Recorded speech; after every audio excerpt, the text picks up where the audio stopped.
ஞான ஸ்நானம் அப்படின்னு சொல்லும்போது நம்ம ஆண்டவர் இயேசு கிறிஸ்து சொன்ன காரியங்களை அடையாளமா செய்யக்கூடியது ரெண்டு. ஒன்று வெளிப்புறமா அடையாளமா எடுக்கிறது என்னது? முதலாவது ஒன்று ஞான ஸ்நானம், ராபோஜனம். ஸோ இந்த ரெண்டுமே அடையாளமா செய்யக்கூடிய ஒன்றா இருக்குன்னு பார்க்குறோம். ஸோ இப்போ இந்த ரெண்டு காரியத்தை நம்ம சரியா நம்ம செய்யும்போது அதெல்லாம் நமக்கு என்ன இருக்கு? ஒரு ஆசீர்வாதம் இருக்குதுன்னு நம்ம பார்க்குறோம். ஸோ இப்போ பார்க்கும்போது பொதுவாக கிறிஸ்தவங்களுக்குள்ள ஞானஸ்தானத்தை குறித்து ஒரு என்ன மாதிரி கருத்துக்கள் இருக்குன்னு பார்க்கும்போது ஒருத்தர் இயேசு கிறிஸ்துவ ஏற்றுக்கிட்டு உடனே என்ன பண்ணிடலாம், ஞானஸ்தானம் எடுத்துட்டா போதும், அவர் பரலோகம் போயிடுவாரு அப்படிங்கிறத இருக்கிறத நம்ம பார்க்குறோம். அடுத்ததாக பார்க்கும்போது பாரம்பரியமாக இருக்கிறவங்களுக்குல என்ன ஒரு காரியத்துக்கு பார்த்தோம்னா குழந்தையா இருக்கும்போது என்ன பண்ணிடுறாங்க, ஞானஸ்தானம் கொடுத்துறாங்க. ரோமன் கேத்தலிக்லையும் இருக்குது, சிஎஸ்ஐல இந்த மாதிரி இருக்கிறது பார்க்குறோம்.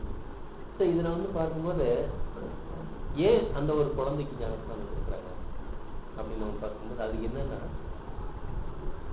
ஞானஸ்தானம் எடுத்துட்டு ஒருத்தர் பரலோகம் போயிடுறாங்க அப்படின்ற ஒரு விசுவாசம் இருக்கிறதுனால ஞானஸ்தானம் எடுக்காட்டி அவங்க என்ன ஆகிடும், நரகத்துக்கு போயிடுவாங்க அப்படிங்கிற ஒரு யோசனை அவங்களுக்கு இருக்கிறதுனால குழந்தையா இருக்கும்போதே ஞானஸ்தானத்தை கொடுத்துட்றாங்க.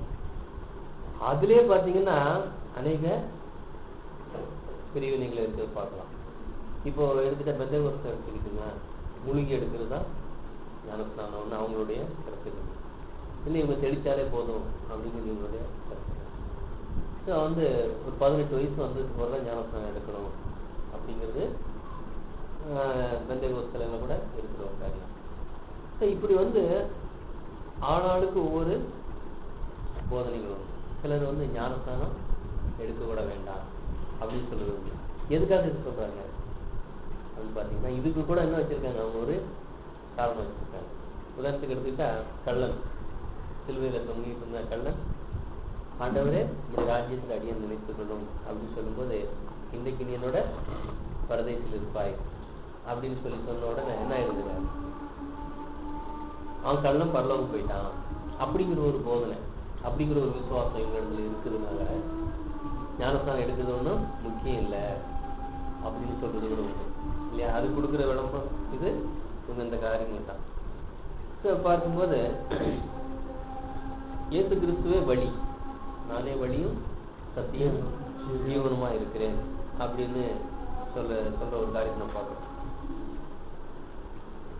இப்போ குழந்தை ஞானஸ்தானம் எடுக்கிறவங்க இயேசுதான் வழி அப்படிங்கிறது குழந்தைக்கு என்ன பண்ணுது தெரியாது இல்லையா. குழந்தைக்கு தெரியுமா அது அவர் தான் வழி அப்படிங்கிறது தெரியாது. அப்போ அந்த குழந்தை ஞானஸ்தானம் சரியில்லை அப்படிங்கிறது நம்ம ஒன்று பார்த்து வர்றோம். அடுத்தது பார்க்கும்போது அந்த குழந்தைய என்ன பண்ண முடியாது, தண்ணியில் கொண்டு முக்கவும் முடியாது. அதனால என்ன பண்ணிடுறாங்க, லைட்டாக தண்ணி தெளித்து இது பண்ணிடுறாங்க. ரெண்டாவது அந்த நாட்களில் பார்த்தீங்கன்னா அநேகர் இயேசு கிறிஸ்து இந்துக்கள்லேருந்து கிறிஸ்துலேருந்து இயேசு கிறிஸ்துக்குள்ள வரும்போது 100, 200, 300, 400 பேருங்களை கூட என்ன பண்ணிடுறாங்க, மொத்தமாக இருக்கும்போது ஒவ்வொருத்தரையும் முக்கி எடுக்க முடியாதுன்றதுனால என்ன பண்ணிட்டாங்க, தெளிச்சு விட்டாங்க. எல்லாரும் ஞானஸ்தானம் கொடுத்தாச்சு அப்படின்ற ஒரு காரியங்கள் வந்துருக்கு. இதை பார்க்கும்போது இது ஏன் இப்படி ஆச்சு அப்படின்னு பார்த்தீங்கன்னா பைபிளை பற்றி எல்லாமே சரியாக புரிந்து கொள்ளாத ஒரு தன்மை தான் அப்படின்னு நம்ம பார்க்கணும். அடுத்தது ஞானஸ்தானத்தை குறித்து அநேக போதனைகள் இருக்கு. எதனால இப்படி ஆச்சு, ஏன் ஒவ்வொருத்தரும் ஒன்று சொல்றாங்களே இது உண்மையான ஒரு ஞானஸ்தானம் அப்படிங்கிறத நாம் பார்க்க வேண்டிய ஒரு காலகட்டத்தில் இருக்கும். ஸோ இது வெவ்வேறு போதனைகள் வந்ததுக்கு காரணம் என்னன்னு கேட்டிங்கன்னா பைபிள் இல்லாத ஒரு காலத்தில் இப்படிப்பட்ட போதனைகள் வந்துட்டு பார்க்கணும். அப்போ பைபிள் என்ன சொல்லுது ஞானஸ்நானத்தை பற்றி அப்படிங்கிறத நம்ம இன்னைக்கு பார்க்கலாம். இப்போ பாருங்க, சபையாகப்பட்டது கெட்டு போயிடும், இப்படிப்பட்ட போதனைக்குள்ள போயிடும்ன்றதை ஆண்டவர் இயேசு கிறிஸ்து முதல்ல சொல்லியிருக்காரு இல்லையா. அந்த வருஷத்தை கூட வாசிச்சுக்கிறோம். மத்திய 13:27 வாசிக்கலாம்.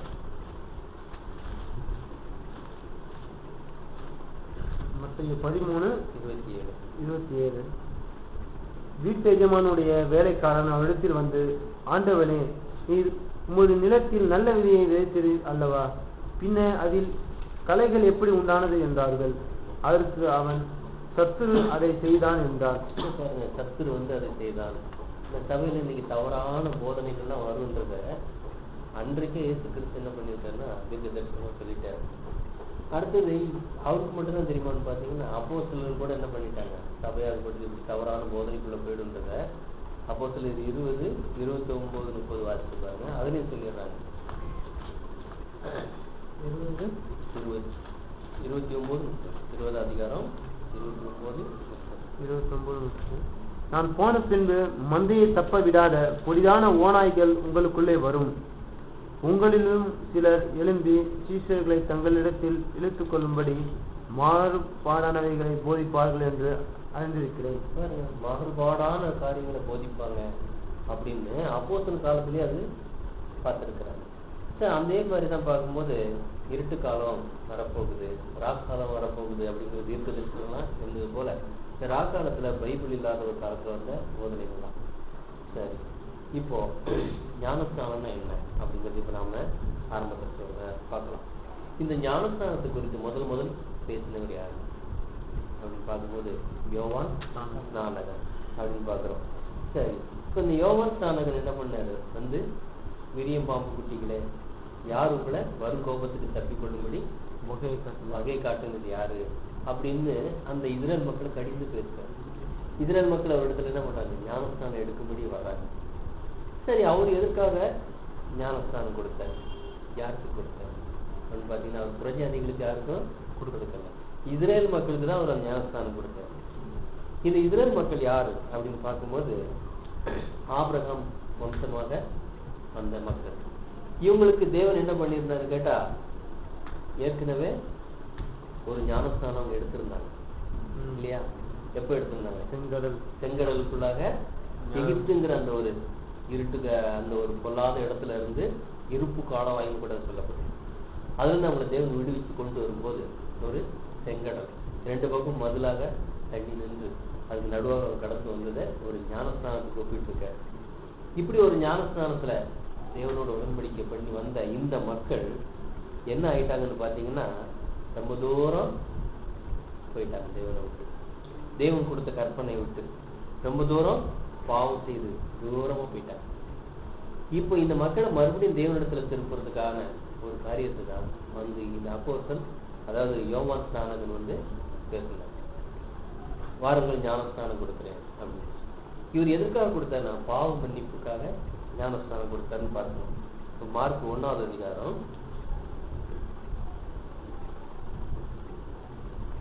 4வது வசனமும் 5வது வசனமும் வாசிக்கலாம். மார்க் 1:4. யோவான் வனாந்தரத்தில் ஞானஸ்தானம் கொடுத்து பாவ மன்னிப்புக்கென்று மனம் திரும்புதலுக்கு ஏற்ற ஞானஸ்தானத்தை குறித்து பிரசங்கம் பண்ணி கொண்டிருந்தான். அப்பொழுது இப்ப யார் அவர்கிட்ட ஞானஸ்தானம் எடுக்கிறதுக்கு வர்றாங்க அப்படின்னு பார்த்தா இஸ்ரேல் மக்கள். அதுவும் எதுக்காக அந்த ஞானஸ்தானம் கொடுக்கிறாரு, பாவ மன்னிப்புக்கு என்று ஞானஸ்தானம் கொடுக்கறது பாக்குறோம். அப்ப இவங்க என்ன பண்ணிருக்காங்க, அப்போ பாவம் பண்ணி இருக்கிறாங்க அப்படிங்கிறது தான் நம்ம இதுல கொடுக்கப்பட்டிருக்கு. அப்போ மனம் திரும்பி அவங்க தேவனிடத்துல வரும்படியாக ஒரு வழியை இவர் ஏற்படுத்தி இருக்காரு. இப்படி இருக்கும்போது ஆண்டவர் இயேசு கிறிஸ்து கூட இவரிடத்துல தான் ஞானஸ்தானம் எடுத்தார். அப்ப இவரு பாவம் செஞ்சிருக்கிறாரா அப்படின்னு நம்ம என்ன பண்ண முடியாது, சொல்ல முடியாது. அவரிடத்துல எவ்வளவு வேணும், பாவம் இல்லை. அப்ப அவர் எதற்காக ஞானஸ்தானம் எடுத்தாரு அப்படிங்கிற ஒரு காரியத்தை நம்ம இந்த இடத்துல பார்க்க வேண்டியதா இருக்கு. இப்ப பாருங்க, தூரம் போய் பாவம் செய்த அந்த மக்கள் ஞானஸ்தானம் எடுத்துக்கிட்டு இருக்கா, இதே இடத்துல அவரும் ஞானஸ்தானம் எடுக்க வர்றாரு. வரும்போது இஸ்ரேல் மக்களுக்கு எல்லாருக்கும் அவர் ஞானஸ்தானம் கொடுத்து அனுப்புறாரு. இவர் வந்த உடனே அவரை பார்த்து அவர் கேட்கிறாரு, நான் உங்களால ஞானஸ்தானம் எடுக்க இருக்கும்போது நீங்க என்கிட்ட எடுக்கலாமா? இன்னொரு கேள்வி கேட்கிறாரு பாருங்க. மத்தேயு 3வது அதிகாரம் 13 சொல்லலாம்.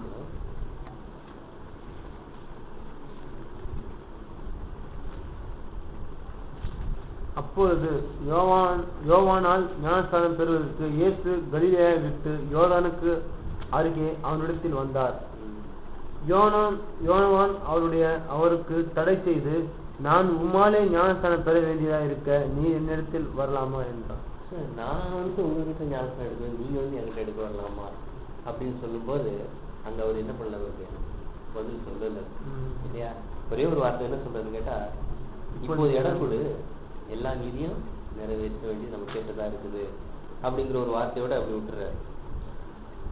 அப்படின்னா இயேசு கிறிஸ்து எடுத்த ஞானஸ்தானம் எது அப்படின்னு நம்ம பார்க்கணும் இல்லையா. அவங்க பாவ மன்னிப்புக்காக அவங்க எடுத்தாங்க, அவங்களுக்கு பாவ மன்னிப்புன்னு கொடுத்தாரு.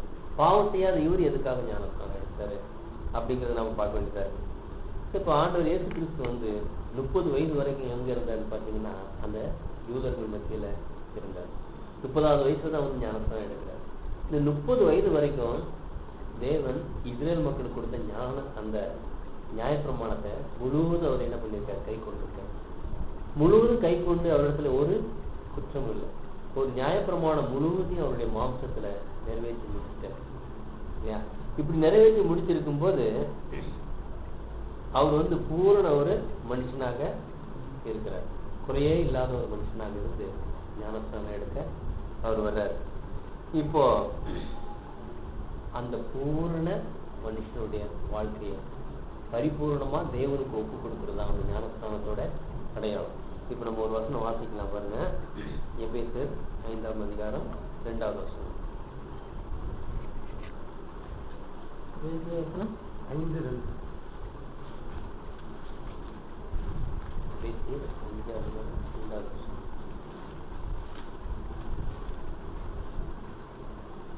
கிறிஸ்து நமக்காக தம்மை தேவனுக்கு சுகந்த வாசனையான காணிக்கையாகவும் பலியாகவும் ஒப்பு கொடுத்து நம்மில் அன்பு கொள்வது போல நீங்களும் அன்பிலே நடந்து கொள்ளுங்கள்.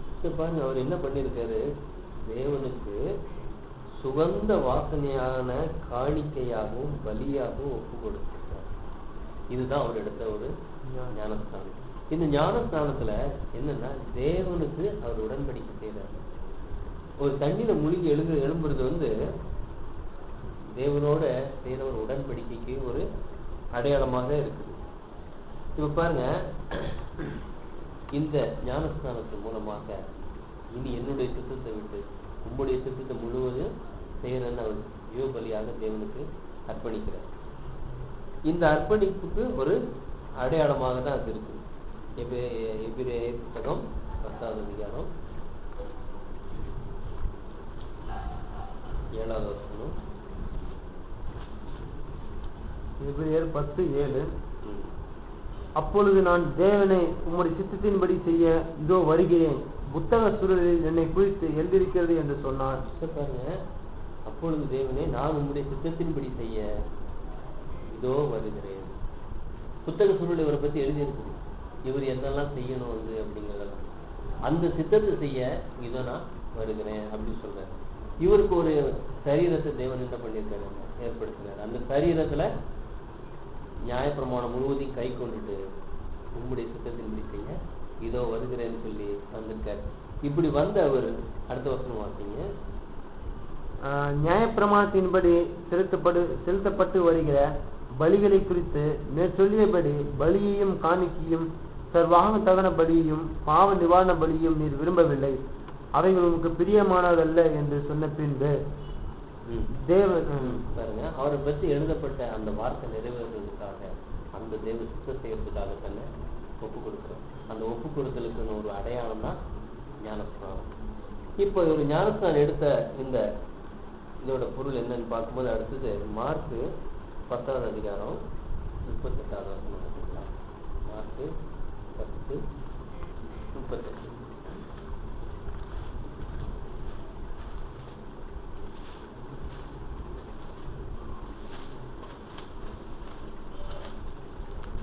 அவர்களை நோக்கி, நீங்கள் கேட்டுக்கொள்கிறது இன்னதென்று உங்களுக்கு தெரியவில்லை, நான் குடிக்கும் பாத்திரத்தில் நீங்கள் குடிக்கவும் நான் பெறும் ஸ்தானத்தை நீங்கள் பெறவும் உங்களால் கூடுமா என்றார். பாருங்க, இந்த சீசர்கள் 2 பேரு அந்த தாய் 2 பேரை அந்த தாய் கூட்டிட்டு உங்களுடைய வலது பாரத்தில் ஒருத்தரும் இடது பாரத்தில் ஒருத்தரும் உட்காரும்படி நீங்க என் பிள்ளைங்களுக்கு செய்யணும்னு சொல்லும் போது அப்போ அவர் சொல்ற அந்த வார்த்தை, நீங்க கேட்டுக்கொள்வது என்னதென்று உங்களுக்கு தெரியல, நான் குடிக்கும் பாத்திரத்தை நீங்கள் குடிக்கவும், நான் பெறும் ஸ்தானத்தை நீங்கள் பெற உங்களால் கூடுமா அப்படின்னு கேட்கிறார். அப்ப பார்க்கும்போது அதற்கு அவர்கள் கூடும் என்றார்கள். இயேசு அவர்களை நோக்கி, நான் குடிக்கும் பாத்திரத்தில் நீங்கள் குடிப்பீர்கள், நான் பெறும் ஸ்தானத்தையும் நீங்கள் பெறுவீர்கள். ஸோ ஒரு ஸ்தானத்தை குறித்து அவர் பேசுறாரு இல்லையா? ஞானம் ஸ்தானம், அப்படி ஒரு ஸ்தானம் இருக்கிறதாக நீங்க சொல்றாரு. நான் எடுக்கிற ஸ்தானத்தை எடுக்க உங்களால கூடுமா அப்படின்னு சொல்றேன். இப்போ ஆண்டவர் இயேசு கிறிஸ்து எடுத்த ஸ்தானம் எது? அவர் எடுத்த பாத்திரம் எது இல்லையா? இப்போ நீங்க ரெண்டு காரியம் சொல்றது இல்லையா? நான் குடிக்கும் பாத்திரத்தில் நீங்கள் குடிக்க முடியுமா? இப்போ அவர் என்ன ஒரு பாத்திரத்துல குடிச்சிருக்கிறாரு, என்ன ஒரு பாத்திரத்துல அவரு பானம் பண்ணியிருக்காரு, என்ன ஒரு ஸ்நானத்தை அவர் எடுத்திருக்கிறாரு அப்படின்னு நம்ம பார்த்தோம்னு சொன்னா, அவர் எடுத்த ஒரு ஸ்நானம் எது அப்படி பார்க்கும்போது கசப்பான ஒரு பாத்திரம். வாழ்க்கையில எவ்வளவு விதமான கஷ்டங்களை அவர் வாழ்க்கையில அனுபவிச்சிருக்கிறாரு பாருங்க. அவர் ஞானஸ்தானம் எடுத்த உடனே அவருடைய வாழ்க்கையில என்ன இருந்துச்சு?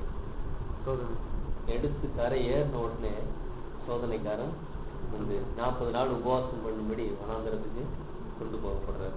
அங்கே அவருடைய வாழ்க்கையில சோதனை. எப்போ ஒரு தேவனுக்கு தன்னை ஜீவ பலியாக ஞானஸ்தானம் எடுத்து ஒப்பு கொடுத்தாரோ அன்னையில இருந்து அவருடைய வாழ்க்கையில என்ன இருக்கு? முழுவதும் கஷ்டங்கள். எல்லா இடத்துலயும் அவருக்கு போற இடம்லாம் அங்க இருக்கு. அவருக்கு சரியான ஒரு இடம் கிடையாது. சொல்றாரு, தலை சாய்க்க இடம் இல்லை. அப்படிப்பட்ட ஒரு நிலைதான் அவருடைய வாழ்க்கையில உண்டாச்சு இல்லையா? அவர் எடுத்த ஒரு பாத்திரம், கசப்பான ஒரு பாத்திரம் இல்லையா?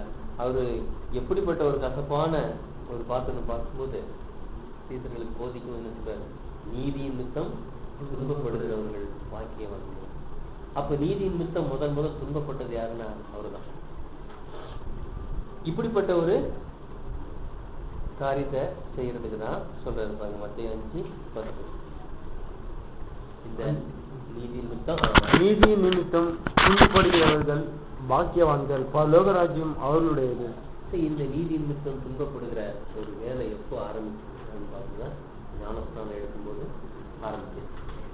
ஸோ தப்பு செஞ்சு வாழ்க்கையில எத்தனையோ கஷ்டங்கள் வரும்.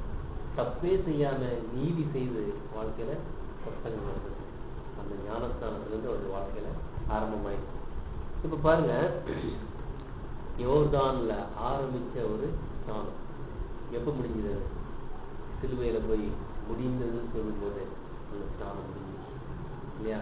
அப்ப அவருடைய வாழ்க்கையில் எடுத்த ஒரு ஸ்தானம். இன்னொரு வசனம் கூட வாசிக்கலாம். லூக்கா 12ஆம் அதிகாரம் 50வது வசனம். லூக்கா 12:50.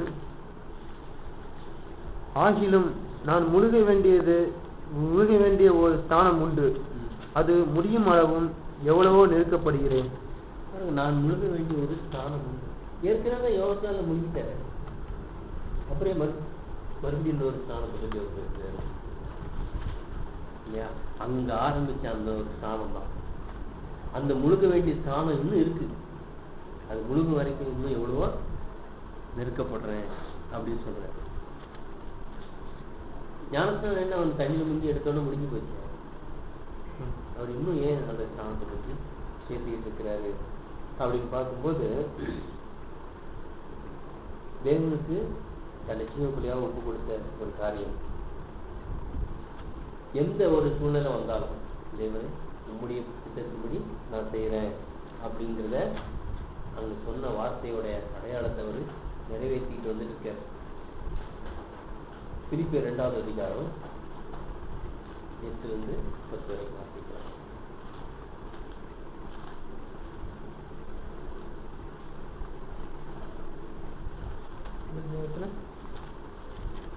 இரண்டாவது அதிகாரம் 8 to 10.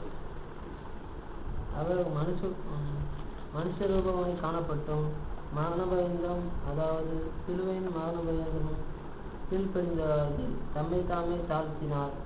ஆதலால் தேவன் எல்லாவற்றிற்கும் மேலாக அவரை உயர்த்தி இயேசுவின் நாமத்தில் வானோர் பூதலத்தோர் பூமியின் கீழானவருடைய முழங்கால் யாவும் முடங்கும்படிக்கும் பிதாவாகிய தேவனுக்கு மகிமையாக கர்த்தர் என்று நாவுகள் யாவும் அறிக்கை பண்ணும்படிக்கும் எல்லா நாமத்திற்கு மேலான நாமத்தை அவருக்கு தந்தது.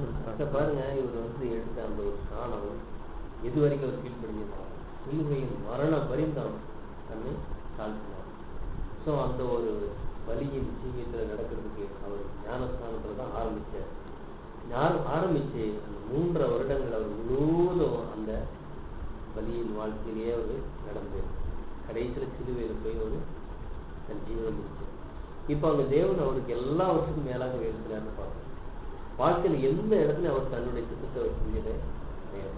பிதா அவரை குறித்து என்ன எழுதியிருந்தாரோ, என்ன சொல்லியிருந்தாரோ அதை மாத்திரமே அவர் செஞ்சார். பிதா எவ்வளவு பேச சொல்லி கொடுத்தாரோ அவ்வளவுதான் பேசினார். நான் ஒன்றும் சுயமாக பேசலை அப்படின்னு சொல்றாரு. ஒன்றும் சுயமாக செய்யலை. எல்லாம் எவ்வளவு பேசணுங்கிறதையும் பிதா அவருக்கு கற்றுக் கொடுத்தது மட்டும்தான் அவர் பேசினார். எவ்வளவு செய்யணும்னு சொன்னாரோ அது மட்டும்தான் அவர் செஞ்சார். எந்த இடத்துல அவர் தன்னுடைய சித்தத்தை செய்யவே கிடையாது. அநேக குணப்படுத்தியிருக்கார். அது கூட பார்த்தீங்கன்னா எல்லாம் பிதாவுடைய சித்தத்தை தான் குணப்படுத்துறார். எந்த இடத்துல அவருடைய சித்தப்படி ஒரு காரியமும் செய்யணும். அப்போ அந்த ஒரு பலியின் வாழ்க்கை யோர்தான்ல ஆரம்பிச்சு சிலுவையில் முடிச்சு. அப்போ ஞானஸ்தானத்துக்கு என்ன ஒரு அடையாளம் அப்படின்னு பார்க்கும்போது, பலியின் ஜீவியத்துக்கு தன்னை ஒப்பு கொடுக்கிறதுக்கு ஒரு அடையாளம், தேவனோடு ஏற்படுத்துகிற ஒரு உடன்படிக்கையின் அடையாளம். ஸோ இந்த ஒரு ஞானஸ்தானத்தை தான் சபை நாம எடுக்க வேண்டியதாக இருக்குது அப்படின்னு பார்க்கணும்.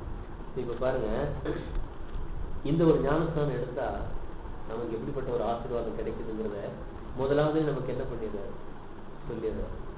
சொல்லி எல்லா தேவனுடைய சத்தியத்தை முழுவதும் நமக்கு புரிய வைக்கிறார். புரிய வச்சு இப்போ இப்படிப்பட்ட ஒரு ஞானஸ்தானம் எடுக்க ரெடியா வாங்க, ஒரு கூப்பிட்டு உடனே ஞானஸ்தானம் எடுக்கலாம், வாங்க வாங்க எல்லாரும் வாங்க அப்படின்னு கூப்பிடுறாரு.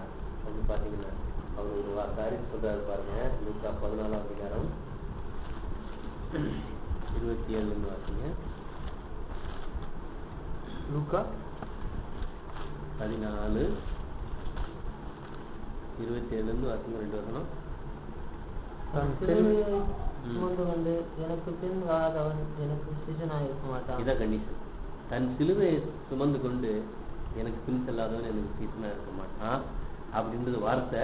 இதுதான் கண்டிஷன். நீங்க ஞானஸ்தானம் எடுக்கணுமா, முதல்ல சிலுவைய எடுக்கணும். எப்போ ஞானஸ்தானம் எடுக்கிறோமோ அப்பவுமே என்ன பண்ணிடுறோம், நம்ம சிலுவையை சுமக்க ஆரம்பிச்சிடறோம். இப்போ அந்த சிலுவையை எடுத்துக்கிட்டு என்ன பண்ணணுமா, டெய்லி ஒரு நாள் இல்லை, சிலுவையை எடுத்துக்கொண்டு எனக்கு பின் செல்லாதவன் எனக்கு சீசனா இருக்க மாட்டான். 1 வருஷமா 2 வருஷமா மரண பரியந்தம் என்ன பண்ணுமா, சிலுவை எடுத்துக்கிட்டு அவர் பின்பற்றணும். ஸோ இப்போ அதான் சொல்ற, நீங்க வாங்க அப்படின்னாம உங்களில் ஒருவன் ஒரு கோபுரத்தை கட்ட மனதா இருந்தான். நீங்க ஒரு காரியத்தை செய்யணும்னு சொன்னா, ஒரு வீடு கட்டணும்னு இருந்துச்சுன்னா முதல்ல என்ன பண்ணீங்க, உட்கார்ந்து எவ்வளவு செலவாகும் இல்லையா, நம்ம கையில எவ்வளவு இருக்குது, அது எவ்வளவு செலவாகும் உட்கார்ந்து ஒரு கணக்கு பார்க்கணும் இல்லையா. அந்த மாதிரி கணக்கு பாருங்க அப்படின்னு சொல்றாரு. அப்புறம் பாருங்க, அஸ்திபாரம் போட்ட பின்பு முடிக்க திராணி இல்லாமல் போனால் பார்க்கிறவர்கள் எல்லாரும் இவன் கட்ட ஆரம்பித்து முடிக்க திராணி இல்லாமல் போனான் என்று சொல்லி பரியாசம் பண்ணாதபடிக்கு அதை கட்டி தீர்க்க தனக்கு நிர்வாகம் உண்டோ இல்லையா என்று முன்பு அவன் உட்கார்ந்து செல்லும் செலவை கணக்கு பாராமல் இருப்பானா. இப்போ இந்த ஞானஸ்தானத்துக்கு வர்றதுக்கு முன்னால அவர் நமக்கு என்ன சொல்றாரு, இது மனம் உகந்து கொடுக்கிற ஒரு காரியம். நம்மை நாமே இதோ உம்முடைய சித்தத்தின்படி செய்ய வருகிறேன் அப்படின்னு சொன்னது நம்மையே பலியாக கொண்டு கொடுக்கறது தான். கட்டாயப்படுத்தி வாங்கன்னு அவர் கூப்பிட்டு நம்ம மேல திணிக்கிறது கிடையாது. ஏன்னு கேட்டா இந்த ஒரு வழி இடுக்கமான ஒரு வழி. எப்போ ஞானஸ்தானம் எடுக்கிறோமோ அப்போ நமக்கு என்ன ஆயிடுது, இடுக்கமான வழியை ஸ்டார்ட் ஆயிடுது. வழி பாருங்க இடுக்கம், எந்த பக்கமும் போக முடியாது, இந்த பக்கம் இடுக்கமான அந்த வழியில தான் நம்ம நடக்கிறது ஸ்டார்ட் ஆகும். முன்னால் எந்த வழியில போயிட்டு இருக்கோம், விசாலமான வழியில போறோம், என்ன வேணாலும் செய்யலாம். இந்த ஞானஸ்தானத்தை எடுத்ததுக்கு அப்புறம் இப்படிதான் செய்யணும், இப்படிதான் நடக்கணுங்கிற ஒரு கண்டிஷன் நம்ம வாழ்க்கையில வந்து, அதனாலதான் உட்காந்து கணக்கு பாருங்கன்னு சொல்றேன். நீங்க வாழ்க்கையில எதெல்லாம் விடணும், எதெல்லாம் வேண்டாம்னு சொல்லணும், நம்ம வாழ்க்கையில எந்த சூழ்நிலை வந்தாலும் நம்ம எப்படி நடக்கணும் அப்படிங்கிறத முதல்ல உட்கார்ந்து படிச்சு கணக்கு பாருங்கன்னு சொல்றாரு. கணக்கு பாருன்னா என்ன சொல்றாரு, பாருங்க என்னெல்லாம் தேவை. இப்போ நம்ம படிச்சுட்டு வந்தோம் இல்லையா, என்ன பார்த்தோம்? அவர் ஒரு வலியின் வாழ்க்கை எப்போ ஸ்டார்ட் பண்ணியிருக்காரு? யோர்தான்ல ஆரம்பிச்சு சிலுவையில் வந்து முடிச்சிருக்கிறார். நமக்கு முன்னால் அவர் தான் போயிருக்கிறார். அடுத்தது நமக்கு முன்னால் இன்னும் யார் போயிருக்காங்க? அப்போஸ்தலர்கள் போயிருக்காங்க. அவங்க வாழ்க்கையில அவங்க ஆரம்பிச்சது எப்போ, அவங்க முடிவுல போய் எப்படி முடிச்சிருக்கிறாங்க, அவங்க வாழ்க்கையில வந்த கஷ்டங்கள் எத்தனை போராட்டம் அவங்க வாழ்க்கையில வந்திருக்குது, குடும்பத்தினால பிரச்சனை எல்லாமே வந்திருக்குது. ஆனா எல்லாத்தையுமே அவங்க என்ன பண்ணிருக்காங்க? கடந்து போயிருக்காங்க. இப்போ நம்ம உட்கார்ந்து பார்க்கணும், கணக்கு பாருங்க அப்படின்னு சொல்றாரு இல்லையா? அப்ப நம்ம என்ன பண்ண வேண்டியது? இதெல்லாம் பார்த்து தயார் அப்படின்னு நம்ம ஒப்பு கொடுக்க வேண்டியது அவசியமா இருக்கு. ரெண்டாவது, நம்ம வாழ்க்கை எப்படிப்பட்டதுன்றத நம்ம உட்கார்ந்து நம்ம என்ன பண்ணணும்? இந்த ஓட்டத்தோட இந்த வாழ்க்கை ஞானஸ்தான வாழ்க்கை ஆரம்பமாகுது. இதுல எப்படி நடக்கணும், எப்படிப்பட்ட சூழ்நிலைகள்லாம் உண்டாகும் அப்படிங்கிறது நம்ம பார்க்கிறோம். உலகத்தில் நடந்தா நம்ம வாழ்க்கையோட முடிவு என்ன, இந்த பலியின் வாழ்க்கையில போய் முடிகிற வாழ்க்கையோட முடிவு என்ன அப்படிங்கிறது நம்ம என்ன பண்ணணும்? உட்காந்து செல்லும் சிலரை கணக்கு பார்க்கணும். கிடைக்க போகிற பிரைஸ் எப்படிப்பட்டதாக இருக்குது இல்லையா, அதையும் பார்க்க வேண்டியதாக இருக்கு. இப்போ அடுத்தது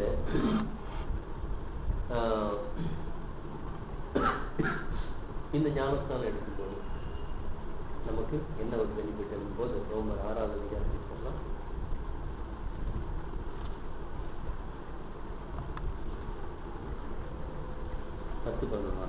ரோமர் 6:10-11. அவர் மரித்தது பாவத்துக்கென்று ஒரு தரம் மரித்தார், அவர் பிழைத்திருக்கிறது தேவனுக்கென்று பிழைத்திருக்கிறார். அப்படியே நீங்களும் உங்களை பாவத்துக்கு மரித்தவர்களாகவும் நம்முடைய கர்த்தராகிய இயேசு கிறிஸ்துவுக்குள் தேவனுக்கென்று பிழைத்திருக்கிறவர்களாகவும் எண்ணிக்கொள்ளுங்கள். பாருங்க, இந்த ஞானஸ்தானத்துக்கு என்ன ஒரு அர்த்தம் கொடுக்கிறாரு? மரணம் இல்லையா? ஆதாமுக்குள் எல்லோரும் மரிக்கிறது போல, ஆதாமுக்குள் எல்லாரும் என்னதான் ஆகணும்? மரிச்சுதான் ஆகணும். இது வந்து ஜட்ஜ்மெண்ட், தேவனுடைய தண்டனை இல்லையா? பாவம் செஞ்சாலும் சரி செய்யாலும் சரி எல்லாரும் மரிச்சுதான் ஆகணும். இப்படி ஒரு மரணம் நமக்கு எப்போ வருது? இந்த ஒரு ஞானஸ்தானம் எடுக்கும்போது அந்த ஒரு மரணத்துக்குள்ள என்ன பண்ணிடுறோம்? நம்ம பிரவேசிக்கிறோம். இப்போ ஆதாமுக்குள்ள மரிச்ச உடனே நமக்கு என்ன கிடைச்சிருது? கிறிஸ்துவுக்குள் கிடைத்திருக்கும்படியாக ஆதாமுக்கு ஒரு கட்டளை கொடுத்திருந்தாரு, ஒரு பிரமாணத்தை ஏற்படுத்தியிருந்தாரு. அவர் அதை மீறிட்டார். அந்த ஒரு பிரமாணம் அந்த என்ன ஆயிடுச்சு? அந்த ஒரு உடன்படிக்கை கட்டாயி போச்சு. தேவனோட இருந்த ஒரு உடன்படிக்கை தகப்பனும் கட்டானோடனே பிள்ளைங்க எல்லாருக்கும் என்ன ஆயிடுச்சு? தேவனோட உடன்படிக்கையே கிடையாது. எந்த ஒரு மனுஷன் என்ன பண்றாரு? தன் இஷ்டப்படி வாழ்ந்துட்டு இருக்காங்க. ஆனா அந்த ஞானஸ்தானம் எடுக்கும்போது ஆதாமுக்குள் மரிச்சு தேவனோட கூட என்ன பண்றோம்? ஒரு உடன்படிக்கை ஏற்படுத்தப்படும். ஆதாமுக்கும் தேவனுக்கும் இருந்த ஒரு உடன்படிக்கை போல இப்போ நமக்கும் தேவனுக்கும் ஒரு உடன்படிக்கை ஏற்படும். அந்த உடன்படிக்கைக்கு நமக்கு யார் இருக்காங்க? மத்தியஸ்தர் இருக்கிறாரு. அதுதான் மேலானது. ஆதாமோட ஏற்படுத்தப்பட்ட போது அந்த உடன்படிக்கைக்கு யார் கிடையாது? மத்தியஸ்தர் கிடையாது, பரிஞ்சு பேசுறவர் கிடையாது. ஒரே தப்பு வந்த உடனே அந்த தண்டனை வந்துடுச்சு. இங்க நம்மளை மீட்டு எடுத்து நமக்காக பரிந்து பேசிக்கிட்டு இருக்க ஒரு மீடியேட்டர் நமக்கு இருக்காரு. அவர் தான் நமக்காக என்ன பண்ணியிருக்காரு? தன்னை ஒப்பு கொடுத்து நம்ம மீட்டு எடுத்திருக்கிறாரு. இப்போ இந்த ஆதாமுக்குள்ள நம்ம மரிச்சிடறோம் அந்த ஞானஸ்தானத்தை. இனி ஆதாமோட ஜனங்க எப்படி வாழ்ந்துட்டு இருக்காங்க? மாம்சமும் மனசும் விரும்புதல் செய்து கோபாக்கினி பிள்ளையா இருக்கிறாங்க.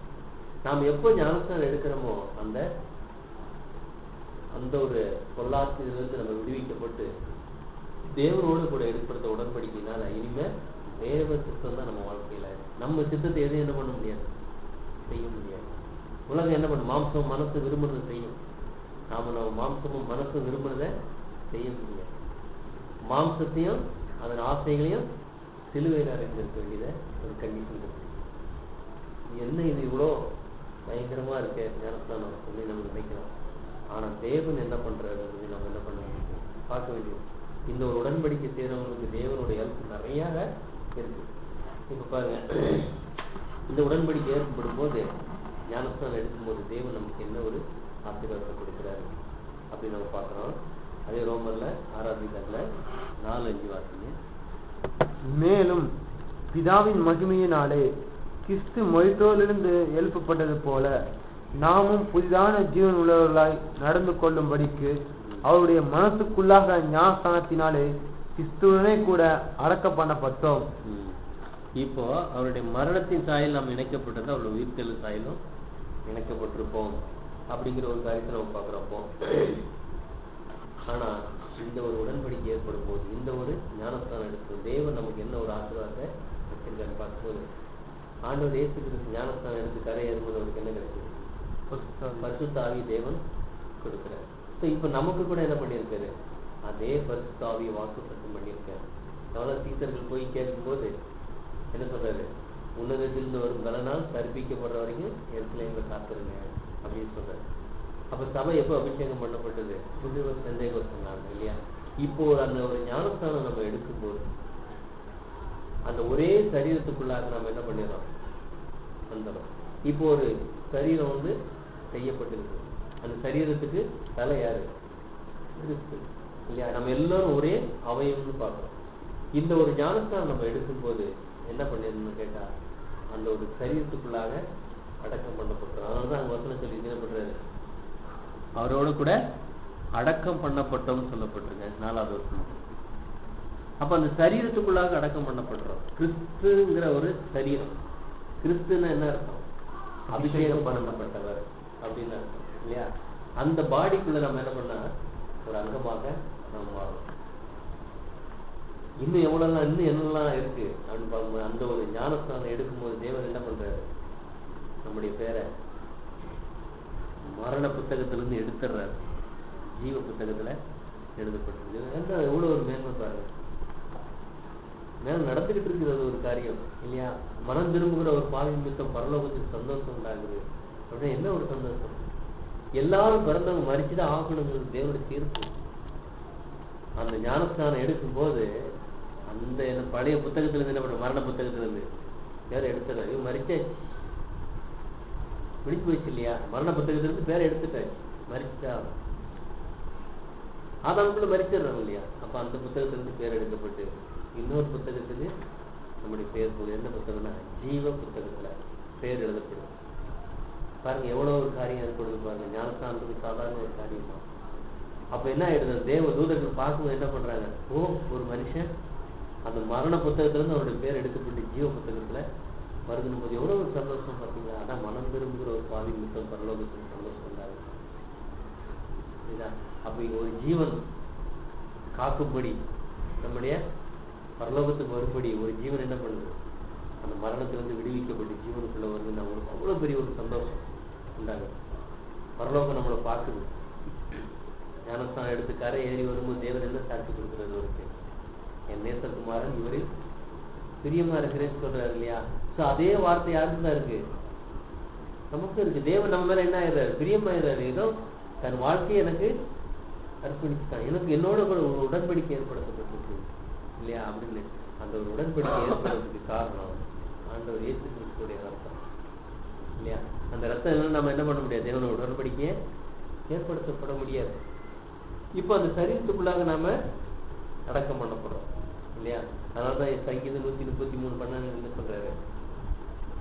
இதோ சகோதரர் ஒருமித்து வாசம் செய்வது எத்தனை நன்மையும் எத்தனை இன்பமா இருக்கு. ஆரோன் தலையில் ஊற்றப்பட்ட நல்ல தைலத்துக்கு ஒப்பாரு. தலை எப்ப அபிஷேகம் பண்ணப்பட்டுச்சு? அந்த ஞானஸ்தானம் எடுத்து யோகஸ்தானம் எடுத்து வரும்போது தலை இயேசு கிறிஸ்து அபிஷேகம் பண்ணப்பட்டார். அதான் ஆரோனுடைய தலையில் ஊற்றப்பட்ட அந்த ஒரு தைலம். அது அப்படியே வடிஞ்சு வடிஞ்சு வடிஞ்சு எங்க வருது? அந்த ஒரு சரீரத்துல ஃபுல்லா பாடி வரைக்கும் வந்து பாதம் வரைக்கும் வருது. இப்ப நம்ம கடைசி எங்க இருக்கோம்? பாத அங்கமாக கடைசியில இருக்கோம் இல்லையா? ஏன்னா நமக்கு முன்னால அபிஷேகம் பண்ணப்பட்டவங்கலாம் அதுக்கு அந்த ஒரு சரீரத்துக்குள்ளாக போயிட்டாங்க. இப்ப கடைசியில இருக்கிறோம் நாம. அதனால அந்த ஒரு சரீரத்துக்குள்ளாக நாம் இணைக்கப்படுறோங்கிறது பார்க்கிறோம். இந்த ஞானஸ்தானம் எடுத்த பிற்பாடு தேவன் இன்னொரு நமக்கு என்ன கொடுக்குறாருன்னு கேட்டீங்கன்னா, கிறிஸ்து நமக்கு தலையாயிடுறாரு.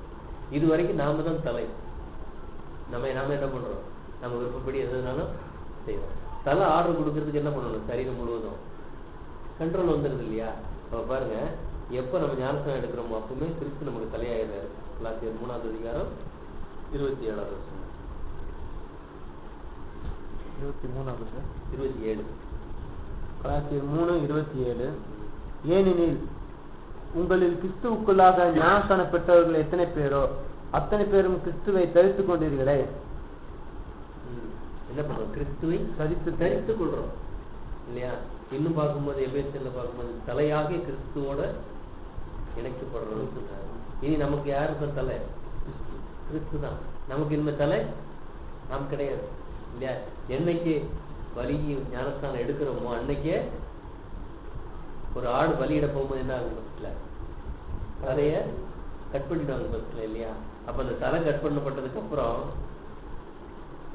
தலை யாருதான் நமக்கு இனிமே? கிறிஸ்து தான் தலை இல்லையா? இனி கிறிஸ்து என்ன ஆர்டர் கொடுக்குறாரோ அதுதான் நம்ம என்ன பண்ண வேண்டியது? செய்யணும். நாமே இடை கட்டி கொண்டு நடக்க முடியாது இல்லையா? அதனால இந்த ஒரு ஞானஸ்தானத்தை நம்ம நினைச்சிருந்தா தேவன் நமக்கு என்ன ஒரு ஆசீர்வாதத்தை கொடுக்குறாரு அப்படிங்கிறது நம்ம பார்க்கணும். அதுக்கு முன்னால நம்ம வாழ்க்கையில வருகிற கஷ்டங்கள், பாடுகள், போராட்டங்கள் இவைகள் எல்லாம் நமக்கு எந்த ஒரு மேன்மை கொடுக்க போகுது அப்படின்னு பாத்தீங்கன்னா, இந்த ஒரு கஷ்டங்கள் பாடுகள் நமக்கு வரும்போது தேவன் நமக்கு உதவி செய்யறாரு. திராணிக்கு மிஞ்சி சோதிக்கப்பட இடம் கொடுக்கறது கிடையாது. நம்ம வாழ்க்கையில ஒரு சோதனை வருதுன்னு வச்சுக்கோங்க, சோதனை கண்டிப்பா வரும்.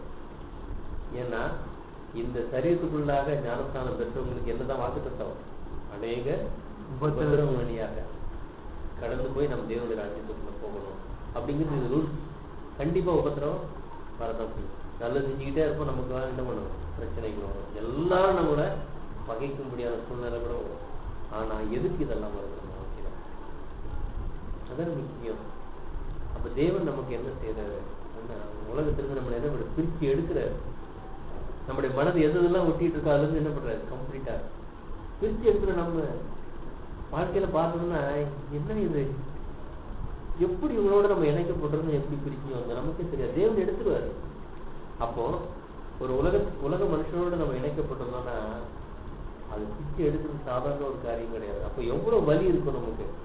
ஒரு நல்ல ஃப்ரெண்டா இருக்கலாம், இந்த ஃப்ரெண்டை விட்டு நம்ம வரணும் எவ்வளவு ஒரு கஷ்டமா இருக்கும் இல்லையா? சரி, அது அனுபவமா நம்ம ஒவ்வொருத்தருக்கும் இருக்கும். எவ்வளவு பேர் நம்ம இழக்க வேண்டிய, ஏன்னா வழி மாறிடும். பாத்தீங்கன்னா ஒரே வழியில நடந்து வந்துகிட்டு இருக்கிறோம் நம்ம உலகத்துல இருக்கோம். கிறிஸ்துக்குள்ள ஞானஸ்தானம் எடுத்ததுக்கு அப்புறம் நம்ம வழி என்ன ஆயிடுது? அப்படியே அவங்க உலகத்துக்கு போறாங்க, நம்ம தேவனிடத்துக்கு போயிட்டு இருக்கோம். அவங்க மரணத்துக்கு போறாங்க, நம்ம ஜீவனுக்கு போறோம். ரெண்டும் ஒத்து வராது. அதனால என்ன பண்ணுறோம்? பிரிவினைகளோட. அதனால ஆண்டவர் இயேசு கிறிஸ்து என்ன சொல்றாங்க? அநேக இடத்துல நான் உங்களுக்கு சமாதானத்தை கொடுக்க வந்து பாக்குறீங்களா, பிரிவினை உண்டாக்க வந்து. யாருக்கு நமக்கு பிரிவினை உண்டாகும்? குடும்பத்தார் என்ன பண்ணுவாங்க? சத்துருவான வருவாங்க. ஏன்னு கேட்டா நம்ம தேவ சித்தம் செய்யறதுக்கு அவங்க உலக பார்வை, உலக செய்ய, உலகத்துக்கு இருக்கும்போது நம்முடைய செய்ய வேற மாதிரி இருக்கனால அது நமக்கு போராட்டமா தான் இருக்கும். ஆனா அவங்களை சரிப்படுத்தி கொண்டு வரணுன்றது ரொம்ப ஒரு விசுவாசத்தோட நிறைய போராடி நம்ம என்ன பண்ணணும்? அதை மேற்கொண்டு வர வேண்டியது அவசியமா இருக்கு. ஒருத்தர் நம்ம நான் இப்படிதான் புரிய வைக்கிறதுக்குள்ள நம்ம ரொம்ப நொந்துரும் இல்லையா? இது ஓ அப்ப இவர் இப்படிதான் அப்படிங்கிறது புரிய வச்சு முதல்ல நம்ம இடம் கொடுத்துட்டு வச்சுக்கோங்களேன். சாதாரணமா என்ன பண்ணிட்டாங்கன்னு கேட்டா நம்மளை பிரிச்சு உலகத்துக்கு மறுபடியும் கொண்டு போயிட்டாங்க. அதனாலதான் நிறைய உறுதியாக இருக்க வேண்டியது. அதனாலதான் வெளிப்படுத்தல் 2:10 வாசிங்க. இந்த ஞானஸ்தானத்துல ஆரம்பிக்கிற வாழ்க்கை எப்ப முடியுமா? வெளிப்படுத்தல் 2:10. நீ படப்போகிற பாடுகளை குறித்து எவ்வளவும் பயப்படாதே. இதோ நீங்கள் சோதிக்கப்படும் பொருட்டாக பிசாசானவன் உங்களை சிலரை காவலில் போடுவான். 10 நாள் உபத்திரவப்படுவீர்கள். ஆங்கிலம் நீ மரண பரிந்த உண்மையாயிரு, அப்பொழுது ஜீவ கிரீடத்தை உனக்கு தருவேன். பார்க்கும்போது இது 2வது சபைக்கு சொல்லியிருந்தாலும் கூட இது எல்லாருக்கும் என்ன பண்ணுது? சபைக்கு அந்த சரீரத்துக்குள்ள போன எல்லாருக்குமே பொருந்தப்படி மரணம் வரைக்கும் நீ உண்மையாயிரு, அவனுக்கு ஜீவ கிரீடத்தை தர. எப்ப நம்ம ஆரம்பிக்கிறோம் ஞானஸ்தானம்? எப்ப முடிக்கிறோம்? மரணத்துல தான் போய் முடிக்கிறோம் அந்த உடன்படிக்கை இல்லையா? நாம மரிக்கும் போது தான் ஆயிடுது. மரிக்கும் போது நம்ம எந்த கிரியும் செய்ய முடியாது இல்லையா? உயிரோட இருக்கிற வரைக்கும் நம்ம ஏதாவது ஒண்ணு செய்ய முடியும். நல்லதும் செய்ய முடியும், கெட்டதும் செய்ய முடியும். அதெல்லாம் தேவ சித்தப்படி நம்ம வாழ்ந்து மரிக்கும் போது தேவ சித்தத்தோட நம்ம மரிச்சோம்னா அந்த ஒரு ஓட்டம் முடிஞ்சிடும். ஆனா உடன்படிக்கை அப்படியே இருக்குது இல்லையா? ஸோ அது வந்து நம்ம உயிர்த்தெழுந்து வரும்போது தான் தெரியும் அந்த உடன்படிக்கை மறுபடியும் நிலைச்சிருக்குதா அங்கே உடையதா அப்படிங்கிறது நம்முடைய கிரியை வச்சுதான். அதை சொல்ல இல்லையா, அவனுடைய கிரியைக்கு தக்கதாக நான் அளிக்கும் பலன் என்னோட கூட வருதுன்னு சொல்றாரு. என்ன கிரியை செஞ்சிருக்கோங்க? மாம்சப்படி கிரியா, ஞானஸ்நானம் எடுத்து உடன்படிக்கை செய்த ஆவியின்படியான கிரியா? அங்க பார்க்கும்போது எல்லாமே கிளியரா தெரிஞ்சிடும். நம்முடைய மனதை என்ன பண்ணோம், நான் இதுதான் செஞ்சேன்னு நான் கரெக்டா சாட்சி கொடுப்பேன். தேவன் வந்து ஞானம் அங்க வந்து தீர்ப்பு செய்ய வேண்டியது கிடையாது. நம்ம என்ன செஞ்சோங்கிற வசனமே நம்மளை நியாயம் தீர்க்கணும் இல்லையா? இதை பார்க்கும்போது மரணம் வரைக்கும் அதை நம்ம நினைச்சிருக்கோம். ஆனா ஆசீர்வாதம் தான் மிகப்பெரிய ஒரு ஆசீர்வாதம். வெளிப்படுத்தல் 26 வாசிக்கிறோம். முதலாம் உயிர்த்தெழுதலுக்கு பங்குள்ளவன் பாக்கியவானும் பரிசுத்தவானுமாய் இருக்கிறான். இவர்கள் மேல் இரண்டாம் மரணத்துக்கு அதிகாரம் இல்லை. இவன் தேவனுக்கும் கிறிஸ்துவுக்கும் முன்பாக ஆசாரியராய் இருந்து அவரோட கூட 1000 வருஷம் அரசாடுவார்கள். இதுதான் ஆசீர்வாதம். சாதாரண ஆசீர்வாதம் பாருங்க. இந்த வாழ்க்கை எப்படிப்பட்டது? நாம் இப்ப ஞானஸ்தானம் எடுக்க போற இந்த வாழ்க்கை, இந்த ஜீவன் எப்படிப்பட்டது அப்படின்னு பாத்தீங்கன்னா ஒரு புல்லை போல இல்லையா? அந்த புல்லை போல தலைச்சிருக்கிறோம். நாளாக என்ன ஆகிடுது, காய்ந்து போகும். எப்படியாவது மிஞ்சி போனா ஒரு 40 வருஷம் நீங்க இந்த உலகத்துல வாழலாம் இல்லையா? இல்லாட்டி ஒரு 50 வருஷம் நீங்க வாழலாம். நான் ஒரு 20 வருஷம் வாழலாம், 20-25 வருஷம் வாழலாம். இதான வாழ்க்கை. அப்ப நம்ம ஒரு நாள் என்ன பண்ண முடியாதுன்னு போகுது. இந்த உலகத்துல நம்ம நினைக்கிறோம் கிறிஸ்துக்குள்ள போனா கஷ்டம். உலகத்துல எத்தனையோ கஷ்டங்கள் இருக்கு. ஆனா அந்த கஷ்டங்கள் பட்டு கூட அவங்களுக்கு என்ன கிடையாது, ஒரு பலனும் கிடையாது. ஆனா கிறிஸ்துக்குள்ள வந்து நம்ம பாடுபடுறதுக்கு நமக்கு என்ன இருக்கு, பலன் இருக்கு, மிகப்பெரிய ஆசீர்வாதம் இருக்கு. முடிவு எப்படிப்பட்டதா இருக்கு அப்படின்னு நம்ம தெரிஞ்சுக்கணும் இல்லையா? அப்போ ஞானஸ்நானம் எடுக்கும்போது இதெல்லாம் நமக்கு என்ன பண்ணணும், தெளிவோட நம்ம என்ன பண்ணணும். எத்தனை பேர் நம்ம இழக்க வேண்டியது வரும், இழந்துதான் ஆகும் இல்லையா? அதை கிறிஸ்து என்னமே தான் எதெல்லாம் இழந்தவன் பெற்றுக்கொள்ளலாம், குடும்பத்தையாவது பெற்றோரையாவது மனைவியாவது பிள்ளைகளாவது இழந்தவன் மறுமையில் நித்திய ஜீவனை பெற்றுக் கொள்வான்னு சொல்றாரு. நம்ம இழக்கிறதுனா நம்ம என்ன பண்ணிடணும் நினைச்சிடக்கூடாது. யோபு மாதிரி லிட்டரலா அவங்களுக்கு நமக்கு அவங்களுக்கு மரணம் வந்து நம்மளை பிரிச்சிடும் அப்படின்னு நம்ம நினைச்சிடக்கூடாது. ஆக்சுவலா பிரிவினை உண்டாகும், ஆனா ஒன்னாவே இருக்கும். ஒன்னாவே இருந்து சரீரத்துல ஒன்னா இருந்து ஆவியில பிரிவினை வந்துடும். அங்க சரீரத்திலே பிரிவினை வந்துருது யோபுக்கு இல்லையா? தன் பிள்ளைங்க மனைவி எல்லாத்தையும் ஆஸ்தி எல்லாமே போயிடும். ஆனா அங்க எல்லாமே இருக்கும், ஆஸ்தி இருக்கும். ஆனா என்ன பண்ண முடியும், உலகத்தா இருப்பாரு அனுபவிக்க முடியாது இல்லையா? குடும்பமும் இருக்கும், ஆனா எப்படிதான் இருக்கும், வெவ்வேறையா இருக்கும் இல்லையா? நம்முடைய வழிகள் வேற, அவங்களுடைய வழிகள் வேறையா இருக்கும். எப்போ அவங்க அதுக்கு ஒப்பு கொடுத்து அந்த ஜீவனுக்குள்ள வர்றாங்களோ அப்பதான் நம்முடைய வழிகள் அவங்க வழிகளும் ஒன்னா இருக்கும். நாம எந்த ஒரு முடிவு எடுத்தாலும் அவங்களுக்கு ஒத்துவரத்துக்கு சான்ஸ் இருக்கும். அப்படி உடன்படிக்கை இல்லாதவரோட கூட தான் நாம இந்த உலகத்துல இருக்கும். தேவனோட உடன்படிக்கை செஞ்சுட்டு ஆதாமோட செய்த உடன்படிக்கையில வாழ்ந்துட்டு இருக்க இந்த மக்களோட தான் இருக்கும் இல்லையா? ஆதாம் எப்படி உடன்படிக்கை மீறினாரோ அதே போல அந்த உலகம் மீறி இருக்கு. அவங்க மத்தியில தான் நம்ம வாழும். ஆனால் தேவனோட உடன்படிக்கை செய்தவர்களாகவே நம்ம வாழும். இந்த இது இவ்வளவு பெரிய ஆசீர்வாதம் தேவன் வச்சிருக்கு. ஆனா தேவனுடைய நிறைய இருக்கு. இந்த உலகத்துல ஒருத்தருக்கு கஷ்டம் வருது, நஷ்டம் வருது, பிரச்சனைகள் வருது. ஆனா அவங்க ராணிக்கு மிஞ்சி வரும். பார்த்துருப்பீங்க, அப்படியே உடஞ்சி ஐயோ இப்படி இருந்து நான் இப்படி ஆயிட்டனே அப்படின்னு சொல்லக்கூடிய அளவுக்கு அந்த ராணிக்கு மிஞ்சினதுதான். உதாரணத்துக்கு எடுத்துட்டா ஒரு பூகம்பத்துல ஒருத்தர் சொல்றாரு, அவர் உயிர் படைச்சு வந்து 4 மணி நேரத்துக்கு முன்னால் நான் பெரிய கோடீஸ்வரன், இப்போ பிச்சைக்காரன் ஆயிட்டேன், என் குடும்பமும் என்கிட்ட இல்லை. அது ராணிக்கு மிஞ்சினது எனக்கு. ஆனா நம்ம வாழ்க்கையில ஒரு சோதனைகள் வரும். ஆனா எப்படிப்பட்டதா இருக்கும், ராணிக்கு உட்பட்டதாக இருக்கும். அதை நம்மளால தாங்க முடியும்னு தேவனுக்கு தெரியும். அப்படிப்பட்ட சோதனைகளை நம்ம வாழ்க்கையில அனுமதிப்பாரு இல்லை? நம்ம ஆசிரியர்கள் 1 Corinthians புத்தகத்துல 10வது அதிகாரம் 16வது வசனம் வாசிச்சிருங்க. 1 Corinthians 10:16 தானே? என்ன வசனம் இல்லை? ராணிக்கு 13 14 13 10:13 மனுஷருக்கு நேரிட சோதனையே அல்லாமல் வேறு சோதனை உங்களுக்கு நேரிடவில்லை. தேவன் உண்மையுள்ளவராய் இருக்கிறார். உங்கள் திராணிக்கு மேலாக நீங்கள் சோதிக்கப்படுகிறதுக்கு அவர் இடம் கொடாமல் சோதனையை தாங்கத்தக்கதாக சோதனையோட கூட அதற்கு தப்பிக்கொள்ளும்படியான போக்கையும் உண்டாக்குவார். மனுஷனுக்கு நேரிட சோதனை தான். நம்ம நினைச்சிருவோம் நம்ம வாழ்க்கையில சோதனை வரும், தேவனுக்கு ஒப்பு கொடுத்தா பாடுகள் வரும். மனுஷனுக்கு வர்ற பாடுகள் தான். எந்த மனுஷனுக்கு? இந்த உலகத்துல வாழ்ற எல்லாருக்கும் வர்ற பாடுகள் தான் வரும். ஆனா எப்படிப்பட்டதா இருக்கும்? திராணிக்கு மிஞ்சி போக நாம அவ்வளவுதான் என் வாழ்க்கை முடிஞ்சுது அப்படின்னு நினைப்போம். ஆனா என்ன ஆயிடுது? இன்னும் 2 Corinthians புத்தகத்துல எழுதும்போது சொல்லுவாரு, நெருக்கப்பட்டோம் ஒடுங்கி போக மாட்டோம், கலக்கம் வரும் மனம் முடியாது. இதெல்லாம் வாழ்க்கை நடக்கும். ஆனா உலகத்துல பார்த்தோம்னா நெருக்கப்பட்டு ஒடுங்கி போயிடுவாங்க, கலக்கம் அடைஞ்சு மனம் உடைஞ்சி போயிடுவாங்க. அவங்க செய்யறதை விட்டுட்டு என்ன பண்ணுவாங்க? அப்படியே ஆப்போசிட்டா வேற மாதிரி நடந்துட்டு இருப்பாங்க. என்னங்க நீங்க அந்த மாதிரி இருந்தீங்க? இல்லப்பா எனக்கு வாழ்க்கை இந்த மாதிரி ஆயிடுச்சுன்னு அது மாதிரி போய்கிட்டு இருப்பாங்க. ஆனா நாம என்ன பண்ணோம்னா அதுலதான் போய்கிட்டு இருக்கோம் இல்லையா? கலக்கம் அடைஞ்சுதான், ஆனா மனம் முடியாம அதுலயே போய்கிட்டு இருக்கோம். எவ்வளவு பெரிய ஒரு ஆசீர்வாதம் தேவன் வச்சிருக்காரு பாருங்க. தேவன் நம்மளை கைவிடுறது கிடையாது. இப்ப தேவன் நமக்கு எவ்வளவு வாக்கு தத்தங்கள் கொடுத்திருக்காரு பார்க்கிறோம் இல்லையா? வாக்கு தத்தங்கள் சொல்லும் போது பைபிள் எந்தெந்த வாக்கு தத்தங்கள் எடுக்கலாம்? எல்லா வாக்கு தத்தங்களும் யாருக்குதான்? ஆமென் என்று இருக்கு. நீங்க அதே 2 Corinthians புத்தகத்துல 1வது அதிகாரம் 20வது வசனமா 18 இருந்து வாசிங்க. 2 Corinthians 1வது அதிகாரம் 20 வாசிங்க. 2 Corinthians 1ஆம் அதிகாரம் 20ஆம் வசனம்.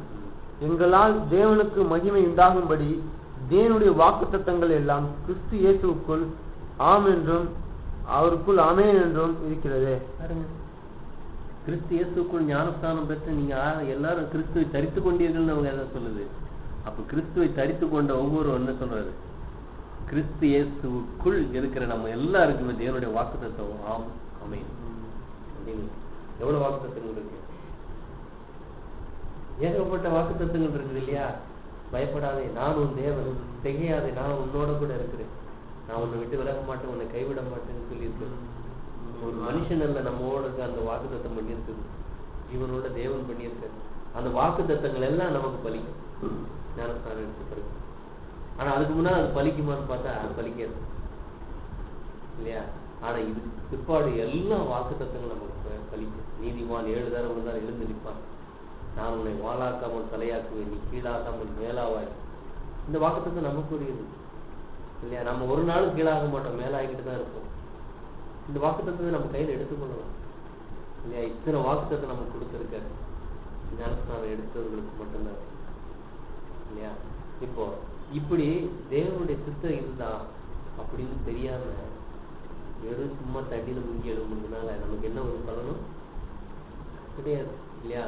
இன்னைக்கு எத்தனையோ பேர் எடுக்கிறாங்க. ஒரு நாளைக்கு எவ்வளவு பேர் ஞானஸ்தானம் எடுத்துட்டு இருப்பாங்க இந்த உலகத்துல கூட இல்லையா? அதெல்லாம் எப்படிப்பட்ட ஞானஸ்தானம் தான் இருக்கு? 2 வித ஞானஸ்தானம் இருக்கு. மனம் திரும்புவதற்குன்னு ஒரு ஞானஸ்தானம் இருக்குது இல்லையா? நான் கூட ஞானஸ்தானம் எடுக்கும்போது முதல்ல எடுத்துருந்தேன். அது எப்படிப்பட்டதா தான் இருந்துச்சு? மனம் திரும்புதல், தேவன் என் பாவத்தை மன்னிக்கிறார், எனக்கு நல்ல உணர்வு இருந்துச்சு, அப்படிதான் எடுத்தேன். ஆனா உண்மையான ஒரு ஞானஸ்தானம் தேவனோட உடன்படிக்கை. யாரோட உடன்படிக்கை? மகாபெரிய தேவனோடு பண்ற உடன்படிக்கை. பண்ண முடியுமா யாராவது? தேவனோட உடன்படிக்கை யாரும் பண்ண முடியாது. ஏன்னா பாவியான மனுஷன், பரிசுத்த தேவன், ரெண்டுக்கும் எவ்வளவு கேப் இருக்குன்னு பாருங்க. மனுஷன் முழுக்க முழுக்க பாவி, அப்படியே ஆப்போசிட். தேவன் முழுக்க முழுக்க பரிசுத்தம். 2 பேரும் உடன்படிக்கை பண்ண முடியுமா பாருங்க? சான்ஸ் இருக்காது, முடியாது. பாருங்க, பெரிய ஒரு கோடீஸ்வரர், ரோட்ல இருக்கிற ஒரு பிச்சைக்காரன், 2 பேரும் சேர்ந்து ஒரு உடன்படிக்கை பண்ண முடியுமா? பாப்பா நான் உனக்கு தகவல் சொல்லி எடுக்க முடியுமா? இல்லையா? அப்ப என்ன நடந்திருக்குது? எப்படி நம்ம உடன்படிக்கை பண்றோம் தேவனோட அப்படின்னு பார்த்தா, நமக்காக சிந்தப்பட்ட நம்ம ஆண்டவர் இயேசு கிறிஸ்துவோட விலையேறப்பட்ட ரத்தம் தான் இதுக்கு நம்ம தகுதிப்படுத்து. உதவாத ஒரு மனுஷன் தான், பாவிகளில் பிரதான பாவி தான், ரோட்ல இருக்கிற ஒரு பிச்சைக்காரன் தான், மகாபெரிய ஒரு ஐஸ்வர்யவான் தான். அந்த அவரோட கூட 2 பேரையும் கொண்டு சேர்த்து வைக்கிறது யாருன்னு பாத்தீங்கன்னா இயேசு கிறிஸ்துடைய ரத்தம், அவருடைய பலி. தேவனோட கூட போய் என்ன பண்ண போ பண்ணு, தேவனோட நீ உடன்படிக்கை பண்ணிக்கோ அப்படி சொல்லும் போது தேவன் என்ன பண்றாரு? ரத்தத்தை பார்க்கிற இயேசு கிறிஸ்து விசுவாசித்து எடுக்கிற ஞானஸ்தானம் இல்லையா? நம்மள கைப்பிடிச்சிடறாரு தேவன். எவ்வளவு பெரிய பாக்கியசாலி பாருங்க. மாம்சப்படி நம்ம பார்க்கணும்னா இப்படிதான், ரோட்ல ஒருவேளை சாப்பாடு இல்லாம படுத்து கிடக்கும் ஒரு மனுஷன் நம்ம பார்த்தோம், உலகர் பார்க்குறோம் இல்லையா, நம்ம நினைக்கிறீங்களா எப்படிதான் சாப்பிட்றாங்கன்னு தெரியாது. ஆனால் தேவன் அவங்களுக்கு சாப்பாடு கொடுக்குறாரு. அந்த ஒரு மனுஷன், ஒரு ஏசி காரில் போய்கிட்டு இருக்கார் ஒரு மனுஷன், அவரும் உடன்படிக்கை பண்ண முடியுமா? ரோட்டு ஓரத்தில் படுத்திருக்கிற ஒரு மனுஷன், ஒரு பெரிய செல்வந்தர், பெரிய மாளிகையில் இருக்கிற ஒரு மனுஷனும் ஒன்றாக முடியுமா? நாம தான் தேவன் மிகப்பெரிய ஒரு பரிசுத்தம். நாம் உங்களுக்கு முழுக்க நமக்கு இப்படி ஒரு பாக்கியம் ஏற்படுத்தப்பட்டதை ஏற்றுக்கிறாங்க. இதை நம்ம முதல்ல புரிஞ்சிருக்கணும் இல்லையா? அடுத்தது, இதெல்லாம் தெரியாம நம்ம ஒரு ஞானஸ்தானம் எடுக்கிறோம்னா எந்த ஒரு பலனும் கிடையாது. இப்போ நீங்களாம் எவ்வளவு ஒரு பாக்கியமா இருக்கு பாருங்க, எப்படிப்பட்ட ஒரு மேன்மையான சத்தியங்கள்லாம் உங்களுக்கு கொடுக்கப்படுது இல்லையா? அடுத்தது பார்த்தீங்கன்னா ஒரே ஒரு ஞானஸ்தானம் தான் இருக்கு, ஏகப்பட்ட ஞானஸ்தானம் கிடையாது. ஞானஸ்தானம்னா ஒன்று தான். அந்த ஒன்றுன்னா என்ன, அதுதான் நம்ம பார்த்து இதுதான் ஞானஸ்தானம். இப்போ 4ஆம் அதிகாரம் 4-5 பார்த்துக்கலாம். எபேசியர் 4ஆம் அதிகாரம் 4-5. உங்களுக்கு உண்டான அழைப்பினாலே நீங்கள் ஒரே நம்பிக்கைக்கு அழைக்கப்பட்டது போல ஒரே சரீரமும் ஒரே ஆவியும் உண்டு, ஒரே கர்த்தரும் ஒரே விசுவாசமும் ஒரே ஞானஸ்தானமும். அதெல்லாம் ஒண்ணுதான், ஒரே ஒரு ஞானஸ்தானம் தான். எப்படி தேவன் ஒண்ணோ அதே போல நாங்க என்ன சொல்றது, கர்த்தரும் ஒண்ணுதான். அப்போ ஞானஸ்தானம் ஒண்ணு, விசுவாசம் ஒண்ணுன்னு சொன்னா ஞானஸ்தானமும் ஒண்ணுதான் இல்லையா? நம்பிக்கை ஒண்ணுன்னா ஞானஸ்தானமும் ஒண்ணுதான். ஆனா இதை விட பெரிய சாட்சி என்ன, தேவன் ஒருவர்னா ஞானஸ்தானமும் ஒண்ணுதான். யாரை சாட்சி வைக்கிறது பாருங்க. எத்தனை ஞானஸ்தானோட தெளிப்படுத்திக்கலாம், இப்படி எடுத்துக்கலாம் முடியாது. ஒரே ஒரு ஞானஸ்தானம், அதுதான். அப்ப அந்த ஞானஸ்தானம் என்ன அப்படிங்கிறத நம்ம பார்த்தோம். இந்த ஞானஸ்தானம் தண்ணீரை புளிக்க எழுதுறது எதுக்கு அடையாளமா இருக்கு? ஒரு உடன்படிக்கையின் அடையாளம் இல்லையா? இப்போ செங்கடல்ல கடந்து வந்தவங்க அந்த ஞானஸ்தானம் எடுத்து கரை ஏறிட்டாங்க இல்லையா? அந்த தண்ணியில என்ன பண்ணிருக்காங்க, கண்டிப்பா அழிச்சு போகாம என்ன பண்ணிருக்காங்க, அவங்க கரை ஏறி இருக்காங்க. நாம இந்த உலகத்துல இருந்து தப்பிச்சு ஒரு நாள் என்ன பண்ண போறோம், கரை ஏறதுக்கு அது ஒரு அடையாளமா இருக்கு இல்லையா? இதே மாதிரி இன்னொரு ஞானஸ்தானம் இருக்கு. என்ன ஒரு ஞானஸ்தானம், நோவா காலத்துல ஒரு ஞானஸ்தானம் இல்லையா? அங்கேயும் ஒரு ஞானஸ்தானம் தான். அந்த ஒரு ஞானஸ்தானத்துல அவங்க என்ன பண்ணாங்க, காக்கப்பட்டாங்க. வாசிங்க 1 பேதுரு புத்தகத்துல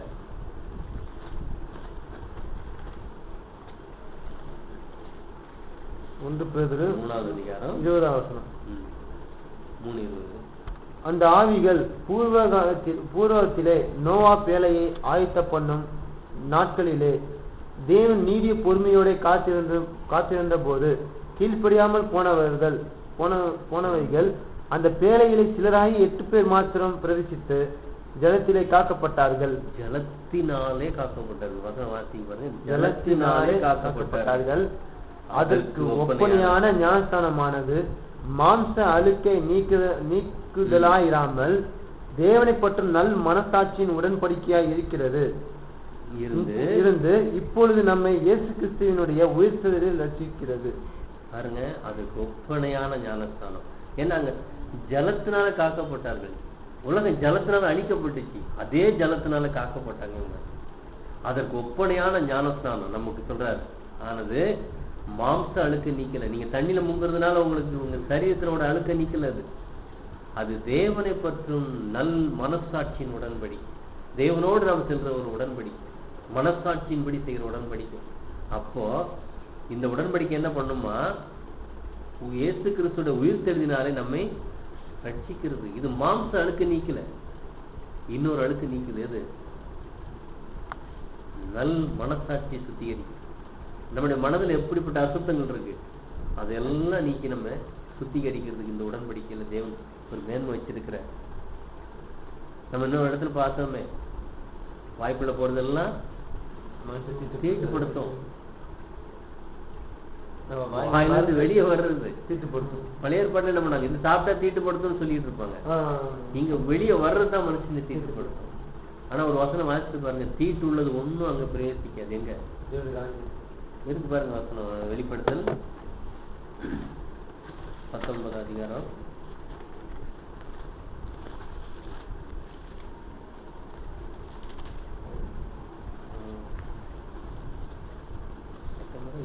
21-27 21-27. தீட்டுள்ளதும் அருவருப்பையும் பொய்யையும் நடப்பிக்கிறதும் ஆகிய ஒன்றும் அதில் பிரவேசிப்பதில்லை. ஆட்டுக்குட்டியானவரின் ஜீவ புஸ்தகத்தில் எழுதப்பட்டவர்கள் மாத்திரம் அதில் பிரவேசிப்பார்கள். எப்போ ஆட்டுக்குட்டியானவருடைய புத்தகத்துல பேர் எழுதப்படுது? இந்த ஞானஸ்தானம் எடுக்கும்போது ஆட்டுக்குட்டியானவரின் ஜீவ புஸ்தகத்தில் பேர் எழுதப்படுது. எழுதப்பட்ட அப்ப தீட்டு உள்ளது ஒண்ணு அங்க பிரவேசிக்காது.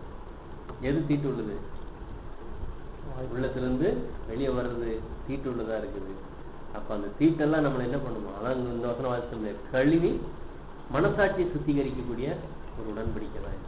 இந்த உடன்படிக்கை நம்ம செய்யும் போது நம்முடைய மனசாட்சியை சுத்திகரித்து தேவனுக்கு முன்பாக நம்ம கரைதுரையற்றவங்களா கொண்டு விப்பாட்டுக்கு நமக்கு மத்தியஸ்தராக நம்ம ஆண்டவர் இயேசு கிறிஸ்து இருக்கிறார். தேவனுடைய சித்தத்தின்படி செய்து என்ன பண்ணப்படுவார்? தேவனோட உடன்படிக்கை செஞ்சுட்டு நமக்கு நமக்கு என்னெல்லாம் செய்யறாருன்னு பார்த்தா நம்ம கரைகளெல்லாம் சுத்திகரிக்கிறார். வேத வசனத்தை கொடுத்து நம்மளை கழுவி சுத்திகரித்து தேவனுக்கு முன்னால கொண்டு போய் நிப்பாட்டுறாரு.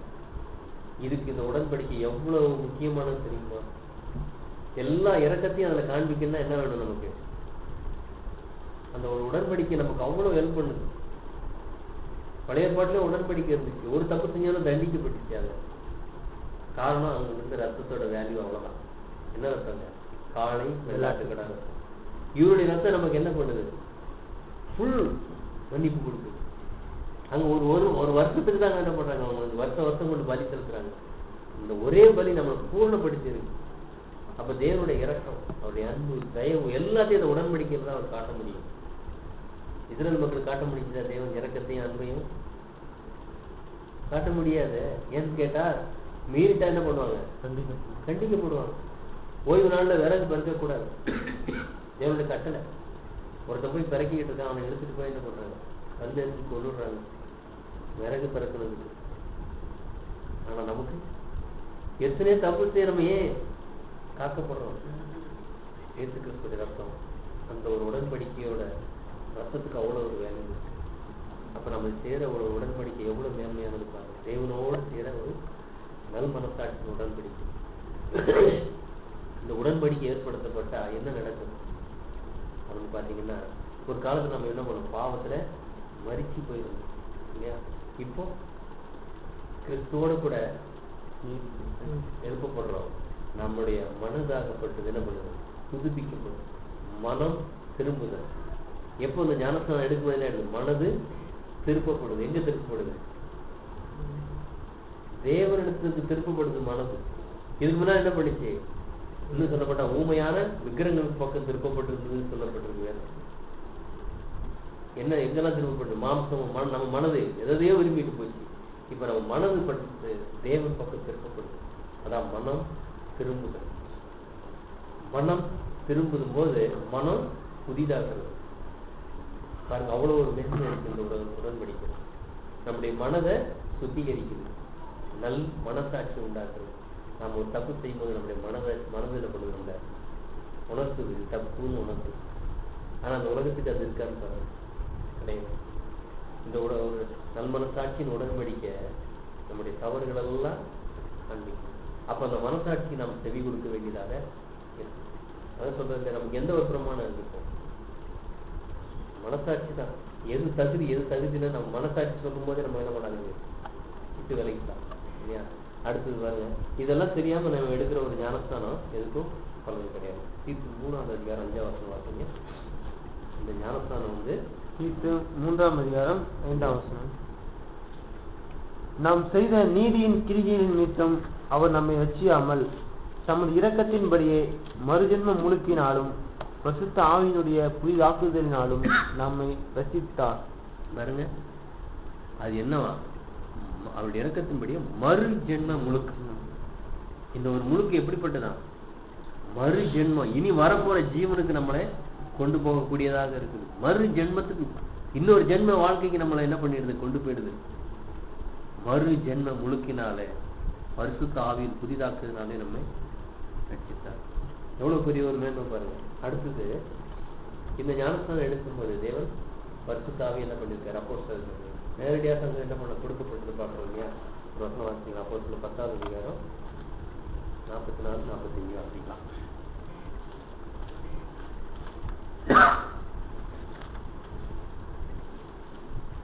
10:44.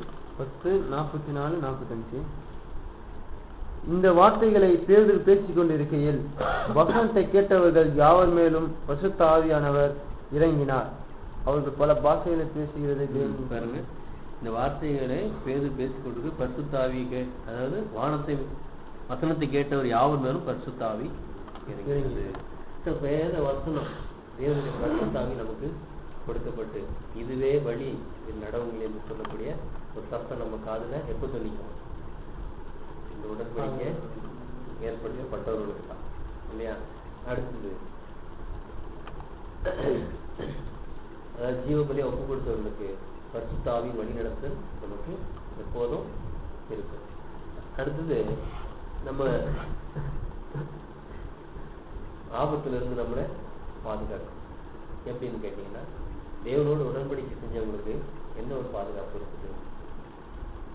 தேவனோட உடன்படிக்கை பண்ணிட்டோமே. அதான் நம்ம சகைப்பட்டு வந்து சொன்னார், எல்லாரும் இந்த உலகத்தை நான் போயிட்டு வரேன்னு சொல்றதுக்கு சான்ஸ் இல்லை. போயிட்டு வருவேன்ற நிரந்தரம் கிடையாது. ஆனா நாம என்ன பண்ணலாம்? போயிட்டு வருவேன்னு சொல்லிட்டு போவோம். எப்படின்னு கேட்டீங்கன்னா, நாம என்ன பண்ணிருக்கோம்? தேவனோட உடன்படிக்கை பண்ணிருக்கோம் இல்லையா? நம்முடைய ஜீவன் என்ன பண்றது? தேவன் கூட்டி கொடுக்கிறார். நம்முடைய ஆயுசு வருஷங்களை கூட்டி கொடுப்பாரு. யாரும் நம்மளை எதுவும் செய்ய முடியாது. அகாலமா நமக்கு ஒண்ணு நடக்குது அந்த மாதிரிதான் இருக்காது. அதுக்காக நம்ம வந்து தார்மாரா போக போறது கிடையாது. தேவனுக்கு பயந்து நம்ம ஜீவிக்கிற நாம ஒரு வாகனத்துல போனாலும் சரி, எங்க போனாலும் எந்த ஒரு ஆபத்தை நம்மள என்ன பண்ணாது, நெருங்காது. ஏன்னா இந்த ஒரு உடன்படிக்கையில் நம்ம என்ன பண்ணணும்? மரணம் வரைக்கும் நிலைச்சிருக்கணும். அகால மரணம் இல்லையா நமக்கு? நாம் பரிசுத்தமாக்கப்பட்ட தேவன் என்ன பண்ணுவார்? அதை தேவ சுத்தம்னா எடுத்துக்கொள்வார். ஆனா நம்ம வந்து நம்முடைய ஜீவன் பாதுகாக்கப்படும். தைரியமா நம்ம அந்த உலகத்துல ஜீவிக்கலாம் இல்லையா? ஒரு இடத்துக்கு போய் அப்போஸ்தலர் பவுல் இதுக்கு சாட்சியா இருக்கிறார். பாத்தீங்கன்னா ஒரு கப்பல்ல போய்கிட்டு இருக்காங்க. அங்க ஒரு ஆபத்து வருது. சாக போறோம்னு எல்லாரும் கத்துறாங்க. எல்லாத்தையும் அள்ளி சாப்பிட வச்சு எல்லாத்தையும் கடல்ல போடுறாரு. அப்ப சொல்றாரு, ஒன்னும் ஆகாது, பேசாதீங்க. நான் போய் புரஜாதிக்கு முன்னால பேசுங்க என்ன சொல்லியிருக்கேன். ஒன்னும் ஆகாது. அப்ப அவரு பத்தி என்ன பண்றாரு? எல்லாரையும் காப்பாத்துறாரு தேவன் இல்லையா? இப்ப இவரு போய் ராஜாவுக்கு முன்னாடி நிக்கணுங்கிற தேவனுடைய திட்டம். அதுக்காக அந்த கப்பல் முழுகாதபடி பாதுகாத்து கொண்டு போறாரு. அப்ப அந்த ஒரு மனுஷன் பத்தி எத்தனை பேரை காப்பாத்துறாரு பாருங்க. இந்த உலகமே இப்ப என்ன பண்ணிருக்கு? நம்மால காக்கப்பட்டுக்கிட்டு இருக்கு இல்லையா? அது போல எல்லா பாதுகாப்பும் தேவன் நமக்கு தந்துருவான்னு பாக்குறோம். சரி, இப்போ இன்னொரு உடன்படிக்கை, இன்னொரு ஞானஸ்தானத்தை, ஒருத்தருடைய ஞானஸ்தானத்தை பத்தி பார்க்கலாம். அது போனவங்க கூட கொண்டு வந்து பார்த்தோம் இல்லையா? மோசே, இதுதான் மோசே எடுத்த ஒரு ஞானஸ்தானம் சொல்லலாம். எப்படின்னு கேட்டா, மோசே பிறக்கும் போதே என்ன இருக்கு? ஒரு மேல மரணம் இருக்கு. அதே போல நம்ம இந்த உலகத்துல பிறக்கும் போதே நமக்கு மரணம் இருக்கு. என்னைக்குனாலும் நம்ம வாழ்க்கையில் என்ன வரலாம்? மரணம் வரலாம். எப்படி வாழ்ந்தாலும் நம்ம மரிக்கத்தான் போறோம். சுகபோகமா வாழ்ந்தாலும் மரிக்கத்தான் போறோம். ஏழையா வாழ்ந்தாலும் மரிக்கத்தான் போறோம். பெரிய அதை சொன்ன அறிவாளியா வாழ்ந்தாலும் மரிக்கத்தான் போகிறோம். அறிவு இல்லாம வாழ்கிறவரும் மரிக்கத்தான் போறோம். ஒரு நாள் எல்லாருக்கும் பொதுவானது தான் இல்லையா? குடிசை வீட்டுல இருக்கவனுக்கு அந்த நாள் தான் போகுது. கோபுரத்துல இருக்கவனுக்கு அந்த நாள் தான் போகுது. ஒரு நாள் என்ன பண்ணிடுறாங்க? இழந்துடுறாங்கல்ல. கோபுரத்துல இருக்கவருக்கு இன்னொரு நாள் எக்ஸ்ட்ரா கொடுக்கப்பட போதா? கிடையாது. குடிசையில இருக்கவருக்கு ஒரு நாள் கம்மியா கொடுக்க போதா? ரெண்டு பேரும் ஒரே நாட்களை செலவு பண்றாங்க. எல்லாரும் இங்கதான் போயிட்டு இருக்காங்க. மரணத்தை நோக்கி தான் போயிட்டு இருக்காங்க. தேவனோட உடன்படிக்கை செஞ்ச நாமும் மரணத்துக்கு தான் போயிட்டு இருக்கோம். இந்த உலகத்துல இருக்கவங்க எல்லாரும் மரணத்துக்கு தான் போயிட்டு இருக்காங்க. சொத்துக்களை சேர்த்து வைக்கிறவங்களும் மரணத்துக்கு தான் போயிட்டு இருக்காங்க. தேவனுக்காக ஜீவனை இழக்கிற நாமும் மரணத்துக்கு தான் போயிட்டு இருக்கோம் இல்ல? இது எவ்வளவு ஒரு மேன்மை பாருங்க. இதுதான் நமக்கு இன்னொரு கண் கொடுக்கப்பட்டிருக்கு. அந்த கண்ணோட நம்ம பார்க்கும்போது இதுதான் நடந்துகிட்டு இருக்கு. மோசே பிறக்கும் போதே மரணம் இருந்தது போல நமக்கும் மரணம் நியமிக்கப்பட்டிருக்கு. இப்ப மோசே என்ன பண்ணிடுறாங்க? அந்த ஒரு நாடன் பெட்டியில வச்சு தண்ணியில அனுப்புறது போல. அதுதான் ஞானஸ்தானத்துக்கு அந்த தண்ணியில போறது ஒரு அடையாளம். அந்த மோசையை எடுத்து வளர்க்கறது ஒரு ராணி. எந்த ஒரு ராஜா அழிக்கணும்னு சொன்னாரோ அதே ராஜா வீட்டுல என்ன பண்றாரு? அவரு மோசையை வளர்றாரு. இப்போ எந்த ராஜா நம்மளை அழிக்கணும்னு சொன்னது?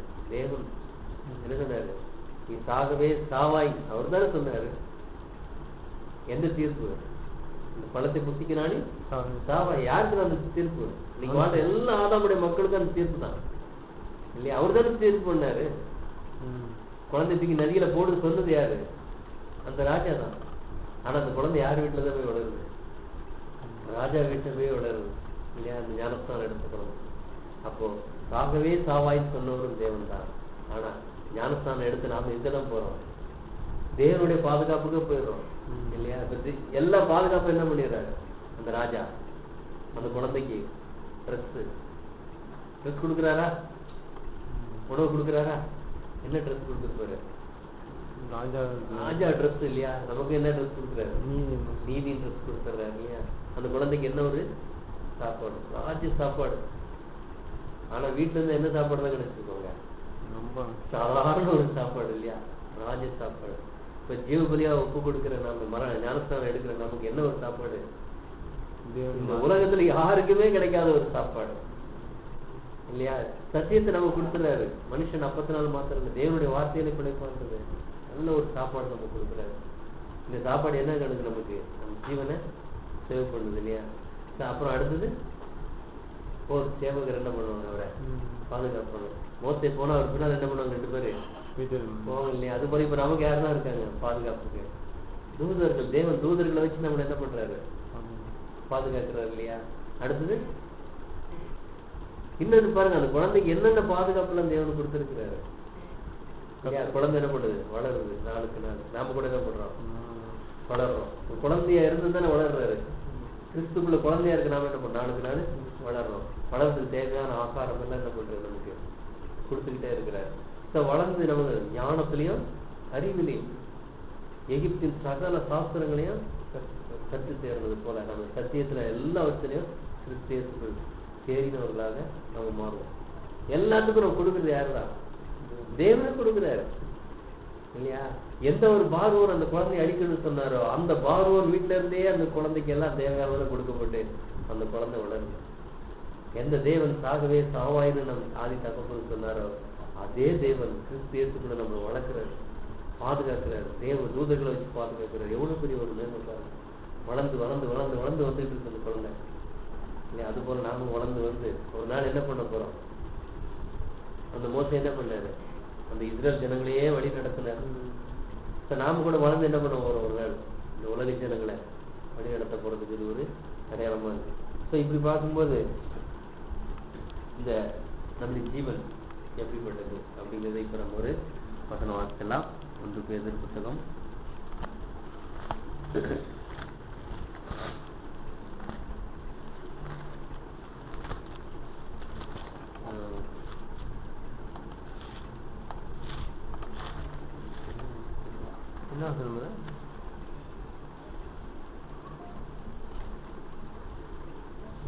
மாம்சமெல்லாம் புல்லை போலும் பூவை போலும். 1 அதிகாரத்துல வரும் பேதுரு.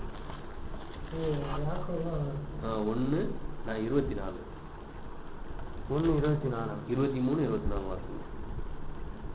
அழிவுள்ள வித்தினாலே அல்ல, என்றென்றைக்கும் இருக்கிறதும் ஜீவனுள்ளதுமான தேவ வசனமாகிய அழிவில்லாத வித்தினாலே மறுபடியும் ஜெனிப்பிக்கப்பட்டிருக்கீங்க. மாம்சமெல்லாம் புல்லை போலவும், நம்மளதான் சொல்றாரு, நீங்க ஜெனிப்பிக்கப்பட்டிருக்கீங்க. ஆனா உங்க மாம்சம் எப்படிப்பட்டது? புல்லை போலவும். மனுஷனுடைய மகிமை எல்லாம் புல்லின் பூவை போலவும் இருக்கிறது. புல் உலர்ந்தது, அதன் பூவும் உதிர்ந்தது. மனுஷனுடைய ஆசைகள்லாம் எப்படிப்பட்டதா இருக்கு? அந்த பூவை போலதான் நல்லா பளிச்சுட்டு இருக்குது வாழ்க்கை. ஒரு நாள் நம்ம அந்த பூ உதிர்ந்து போறது போல நம்ம வாழ்க்கை ஒரு நாள் உதிர்ந்து போறது, புல் காஞ்சி போறது போல நம்முடைய ஜீவன் ஒரு நாள் என்ன பண்ணும்? காஞ்சி. அதுதான் சொல்றாருங்க. ஆனா தேவனுடைய வசனத்தை கேட்டு வாழ்ந்த நீங்க கர்த்தருடைய வசனம் என்றென்றைக்கு நிலைக்கும். உங்களுக்கு சுவிசேஷமா அறிவிக்கப்பட்டிருக்கிற வசனங்கள் உங்க புல்லை போல உங்க ஜீவியத்தை கொடுத்துருங்க இல்லையா? தேவ வசனம் என்றென்றைக்கும் இருக்கும். ஆனா உங்க ஜீவியம் உள்ளே போகணும். கொஞ்ச நாள் தான் இருக்கும். இன்னும் என்னக்கெல்லாம் சொல்றாரு? ஒப்பிடுறாரு ஒரு புகையை போல. புகை பாத்தீங்கன்னா ஒரு இடத்துல பார்த்தா நிறைய அப்படியே நிக்கிற மாதிரி இருக்கும். ஒரு காத்து அடிச்சா என்ன ஆயிடுது? எங்க இருக்குன்னு தெரியாது. நம்ம வாழ்க்கை கூட அப்படிதான். இங்கிருந்து வந்தோம் கொஞ்ச நாள் என்ன பண்ணும்? எங்கேயும் இருக்கிறவொன்னே போயிடும் இல்லாம இல்லையா? ஒரு புகை எல்லாரும் பார்க்கக்கூடிய அளவுக்கு இருக்கும் மேன்மையா. இந்த உலகத்துல எவ்வளவு பெரிய செல்வ சீமான்லாம் வாழ்ந்திருக்காங்க, சுகபோகமா வாழ்ந்திருக்காங்க. நல்ல பேரா சொல்லணும்னு சொன்னா நம்ம உலகத்துல வாழ்ந்த எம்ஜிஆர் சொல்லலாம். எவ்வளவு சுகபோகமான வாழ்க்கை, எவ்வளவு பேர் புகழ். சொல்லுவார், நான் என் கண்கள் படாத ஊர் இல்லைன்னு சொல்லுவார். எல்லாம் உலகத்தையே சுற்றி வந்தாள் இல்லையா? எந்த இடத்துக்கும் அவர் போகாத அது கிடையாது, எல்லாம் சுற்றி பார்த்தாலும். மறிச்சிட்டாரு. எந்த கட்டையில தான் வச்சாங்க? சந்தன கட்டையில. ஆனா இங்கதான் போயிட்டாரு, மண்ணுக்குள்ள. பூ உதிர்ந்து போயிடுச்சு, புல் காஞ்சி போயிடுச்சு. அவர் பார்த்து எவ்வளவு பேர் வியந்திருக்கிறாங்க. பிறந்தா இப்படிப்பட்ட ஒரு மனுஷனா இருக்கணும், வாழ்ந்தா இப்படி வாழணும் அப்படின்னு சொன்னவங்க எல்லாம் உண்டு இல்லையா? ஆனா அவரே இல்லை. அதான் வாழ்க்கை. புல்ல போல இருந்துச்சு, வாழ்ந்து காஞ்சி போயிடுச்சு. நம்ம வாழ்க்கையே அதுதான். எந்த உலகத்துல எப்படிதான் வாழ்ந்தாலும் ஒரு நாள் தினப்படுவோம், மறிச்சுதான் போக போறோம். எப்படி வாழ்ந்தாலும் மறிச்சுதான் போக போறோம். ஆனா தேவனுக்காக ஒப்பு கொடுத்தா, ஞானஸ்தானம் எடுத்தா என்ன ஆகும் சொல்லுங்க? வாழ்க்கையில செய்கிற ஒவ்வொரு கிரியைக்கும் பலன் உண்டு. இந்த உலகத்துல எத்தனையோ பேர் நற்கிரியை செய்யறாங்க, ஒரு பலனும் கிடையாது. ஆனா நாம் செய்கிற கிரியைக்கு ஒரு பலன் உண்டு. நற்கிரியை செய்கிறது கிறிஸ்துவை சிருஷ்டிக்கப்பட்ட தேவனுடைய செய்தியா இருக்கு. நமக்கு நம்ம செய்கிற ஒவ்வொரு காரியத்தையும் தேவன் என்ன பண்றாரு? எழுதி வச்சுட்டு இருக்காரு. ஜீவ புத்தகத்துல பேர் எழுதி செய்யறதெல்லாம் எழுதிக்கிட்டு இருக்கிறாரு. நல்லதையும் எழுதுறாரு, கெட்டதையும் எழுதிக்கிட்டு இருக்காரு. நல்லதையும் எழுதுறாரு, கெட்டதையும் எழுதிக்கிட்டு இருக்காரு. ஆனா ஒரு நாள் பரிபூர்ணம் அடைஞ்சிட்டோம்னா கெட்டதெல்லாம் என்ன போயிடும்? கண்டிப்பா இருக்கும். ஏன்னா இப்படிப்பட்ட எழுதுதான் ஒருத்தர் இப்படி ஆக்குறாருன்னு சொல்றத அங்க அந்த புத்தகத்தை கொடுக்கப்படும். ஜீவ புத்தகம் எங்க கொடுக்கப்படும் போது இந்த உலகம் படிக்க போது அந்த ஜீவ புத்தகத்தை படிச்சு பாருங்க. உயிர் உள்ள புத்தகம். ஜீவ புத்தகம் என்ன? உயிர் உள்ள புத்தகம், உயிர் உள்ள ஒரு சாட்சிகள். இன்னைக்கு உயிர் உள்ள சாட்சிகள் எங்க இருக்காங்க? எபிரேயர் 11 அதிகாரத்துல இருக்காங்க இல்லையா? அது போல நம்முடைய ஜீவன் உலகத்துக்கு கொடுக்கப்பட போகுது. அவங்களும் ஒரு காலம் என்ன பண்ணிருக்காங்க, எத்தனை மேன்மையெல்லாம் இழந்திருக்காங்க தெரியுமா?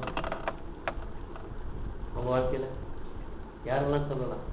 நீங்க கூட எடுத்தாங்க ஒரு தீர்க்க தரிசியை பற்றி இல்லையா? அவங்க எப்படியோ வாழ்ந்திருக்கலாமே இல்லையா? ஒரே ஒரு வார்த்தை மாற்றி சொல்லியிருந்தா சுகபோகமா வாழ்ந்திருக்கலாம். எரேமியா இல்லையா? என்ன சொல்லிருக்கலாம் அவரு? ஒரே ஒரு வார்த்தை, இல்லப்பா பாபிலோன்காரன் நம்மளை சிறைப்பிடிச்சு போக மாட்டான், நாம அவங்களை ஜெயிச்சிருவோம்னு ஒரே ஒரு வார்த்தை சொன்னா அவருக்கு ராஜ உபசரிப்பு கிடைச்சிருக்கும், ராஜ வாழ்க்கை கிடைச்சிருக்கும், அரண்மனையில செகஜோதியா வாழ்ந்திருப்பார். இந்த ஜனம் சிறைப்பட்டு போகும், பாபிலோன் ராஜா இதை சிறைப்பிடிச்சிட்டு போவான்னு சொல்லி தேவனுடைய வார்த்தை உண்மையா சொன்னார். தேவன் சொன்னது அப்படியே சொன்னதுனால அவர் வாழ்க்கை என்ன வந்துச்சு? அரண்மனை முற்றத்துல நாயை கட்டி போடுற மாதிரி கட்டி போட்டு வச்சிருந்தாங்க. எவ்வளவு விசுவாசம் பாருங்க உங்களுக்கு. என்ன பண்ணு, நீ எவ்வளவு சுகபோகமா கூட வாழ்ந்துக்கோ, நான் அந்த ஒரு தேவனுடைய ராஜ்யத்துக்கு போறேன், எனக்கு அங்க வச்சிருக்கிற ஆசீர்வாதம். அதுக்குதான் நாங்க அப்படி பண்ணாங்க. ஒரு வார்த்தை மாற்றி சொல்லியிருக்கலாம், தன் வாழ்க்கையில் இந்த கஷ்டங்கள்லாம் போயிட்டு இருந்தாங்க. வாழ்ந்த ராஜாவும் சுகபோகமா வாழ்ந்தவனும் மறிச்சிட்டான். அன்னைக்கு அவங்களால துன்புறுத்தப்பட்டு அவ்வளவு வேதனைப்பட்டு அதே தீர்க்க தரிசியும் மறிச்சிருக்கிறார். ஆனா ஒரு நாள் 2 பேரும் உயிர் திறந்து வரும்போது என்ன நடக்கும்? அந்த ராஜா ஒரு சாதாரண மனுஷனா இருக்கும். இந்த தீர்க்க தரிசி ஒரு ராஜாவை காட்டிலும் அவனை காட்டிலும் எத்தனையோ 1000 மடங்கு மகா மேன்மையா உயர்த்தப்பட்டிருக்கிறார் அந்த பூமியில. அங்க ஐஸ்வர்யம் கனமும் அவருக்கு இருந்துச்சு. ஆனா இவருக்கு என்ன இருக்கும்? தேவனால் கொடுக்கப்பட்ட பவர் இருக்கும். யாரும் இவர் எதுவுமே செய்ய முடியாது இல்லையா? அப்படிப்பட்ட ஒரு மேலும் அப்படியே தலைகீழ மாறி வரப்போகுது பாருங்க. காரணம் தேவனுக்காக அவங்க பட்ட பாடுகள். எசேக்கியேல் எடுத்துக்கலாம், எவ்வளவு கஷ்டம் வாழ்க்கையில. நீங்க எரேமியா பத்தி சொல்லும்போது எப்படி இருந்துச்சு? என்ன ஒரு வார்த்தையை சொல்றதுக்கு அவர் எத்தனை கிலோமீட்டர் பயணம் பண்ணியிருக்காரு? 1400 கிலோமீட்டர் நடந்திருக்காருல்ல. என்ன குதிரையில இருப்பாரு? ஒண்ணும் கிடையாது, சாதாரண நடந்துதான் போயிட்டு வந்திருப்பாரு. எது போல நாட்கள் செலவு பண்ணியிருப்பாரு ஒரு தேவனுடைய வார்த்தை அவங்களுக்கு அறிவிக்கிறதுக்காக இல்லையா? புயல் வீட்டுக்கு போகணும்னு சொல்றாரு. எரேமியா எசேக்கியேலை பார்த்தோம்னா நிறைய படிச்சிருக்கீங்க. எசேக்கியேல் என்ன பண்ணாரு? சாணி அது சொல்றாரு, நீ மனுஷ வரட்டியில அப்பத்துக்கு சாப்பிடுன்னு சொல்லுவாரு. அது எவ்வளவு கொடூரமானது பாருங்க. மனுஷ வரட்டின்னு என்னது? டாய்லெட்டு. அது காஞ்சி போனதை எடுத்து வச்சு அது மேல நீ அடைய சுட்டு சாப்பிடுன்னு சொல்றாரு. அவனுக்கு சொல்ற, ஐயோ தேவனே, நான் அசுத்தமானதை தொட்டது இல்லையா? சத்தம் போடுறாரு, தேவனே இது எப்படி இருக்கு? மாத்துவார். என்ன மாத்துவீங்களா? மாட்டு சாணி எடுத்து சுட்டு சாப்பிடுன்னு சொல்லுவாரு. எவ்வளவு அசுத்தத்துக்கு சொல்றாரு. மாட்டு சாணி வச்சு சாப்பிட சொன்ன சுட்டு சாப்பிடுறாரு. சாப்பிடும் போது அந்த இஸ்ரேல் மக்கள் வந்து கேட்கிறாங்க, என்னப்பா இது எவ்வளவு விறகுகள் இருக்கு, மாட்டு சாணத்தை வச்சு சாப்பிடுறது? நீ சிறைப்பட்டு போற தேசத்துல இந்த மாதிரி மனுஷ ஸ்தானத்துல நீ அப்போ சுட்டு சாப்பிடுன்னு கர்த்தர் சொல்றாரு. எவ்வளவு பெரிய ஒரு கஷ்டம் பாருங்க அவங்களுக்கு. ஏன் அவங்க அவ்வளவுதான் பாடுபட்டாங்க? இன்னும் பாருங்க, அதே எஸ்ஐக்கில ஒரு காரியத்தை புரிய வைக்கிறதுக்காக இன்னைக்கு உங்களுடைய மனைவிய ஒரே அடியில கொண்டுடுவேன், நீ சத்தம் போடக்கூடாது, அழக்கூடாது, தலப்பா கட்டிட்டு உட்காந்துருக்குன்னு சொல்லுவாங்க. அதே மாதிரி மறுநாள் பார்த்தீங்கன்னா அவருடைய மனைவி இறந்து போகும். இவர் நல்லா தலப்பா கட்டிட்டு ஜம்முன்னு பக்கத்துல உட்காந்துருப்பாரு. அந்த மக்கள் வராங்க, என்னப்பா மனைவி இறந்துருக்கு, நீ இப்படி உட்காந்துட்டு இருக்கிற, அழல் இல்லை, ஒண்ணுமே இல்லை, ஒரு பதட்டம் இல்லாம தலப்பா கட்டிட்டு உட்காந்துருக்கீங்க என்னப்பா அப்படின்னு கேட்கும்போது, நீங்க சிறைப்பட்டு போற தேசத்துல உங்க பெண்டாட்டி பிள்ளைகளுக்கு காவை கொடுத்துட்டு இந்த மாதிரி உட்காந்துருக்கீங்கன்னு சொல்லுவாங்க. எப்படிப்பட்ட வார்த்தை பாருங்க. இந்த ஒரு வார்த்தையை சொல்றதுக்கு அவர் மனைவி இழந்திருக்காரு. உனக்கு அருமையான மனைவியை நான் ஒரே அடியில் அடித்துக்கொள்ளுன்னு சொல்லுவாங்க. அவங்க எவ்வளவு கஷ்டப்பட்டாங்க. நம்ம நினைக்கிறோம், நம்ம படிக்கிறோம், நமக்கு அது எவ்வளவு ஒரு கஷ்டப்பட்டிருக்கோங்க அவங்க வாழ்க்கையில இல்லையா? முடிஞ்சு போச்சு இல்லையா? இனி மனைவியோட உபசரிப்பு கிடையாது, நல்ல சாப்பாடு கிடையாது, இழந்துட்டாரு தேவனுக்காக. அது இழந்திருக்காங்க. அதெல்லாம் பாருங்க, உயிர் திறந்து வரும்போது இவருக்குலாம் எவ்வளவு பெரிய ஒரு ஆசீர்வாதம் இருக்காது இல்லையா? அதுதான் சொல்லும் மாதிரி ஆண்டவர் இயேசு சொல்லும்போது, நீங்கள் அழுது துயரப்பட்டு அழுவீங்க, இந்த உலகமும் சந்தோஷப்படும் இருக்கு இல்லையா? உலகம் சந்தோஷப்படும், ஆனா நீங்க அழுவீங்க. ஆனா உங்கள் துக்கம் அங்க சந்தோஷமா மாறும். உலகம் சந்தோஷப்படுற உலகம் அன்னைக்கு அந்த துக்கம். இதுதான் அது ஞானஸ்தானத்துல நமக்கு எவ்வளவு ஒரு மேன்மை இருக்கிறாங்க. இந்த ஜீவனை இழந்து அந்த ஜீவனை பெற்றுக் கொள்ள போறோம். ஒரு வசனம் வாசிக்கலாம். லூக்கா 9 அதிகாரம் 23-24. லூக்கா 9 அதிகாரம் 23-24. பின்பு அவர் எல்லோரையும் நோக்கி, ஒருவன் என் பின்னே வர விரும்பினால் அவன் தன்னைத்தான் எடுத்து தன் சிலுவையை அனுதினமும் எடுத்துக்கொண்டு என்னை பின்பற்றி வருகிறாங்க. என்ன பின்னால வரணும்னா சிலுவை எடுக்கும். எப்போ சிலுவை எடுப்போம்? ஞானஸ்தானம் எடுக்கும் போதே சிலுவை எடுத்துறான்.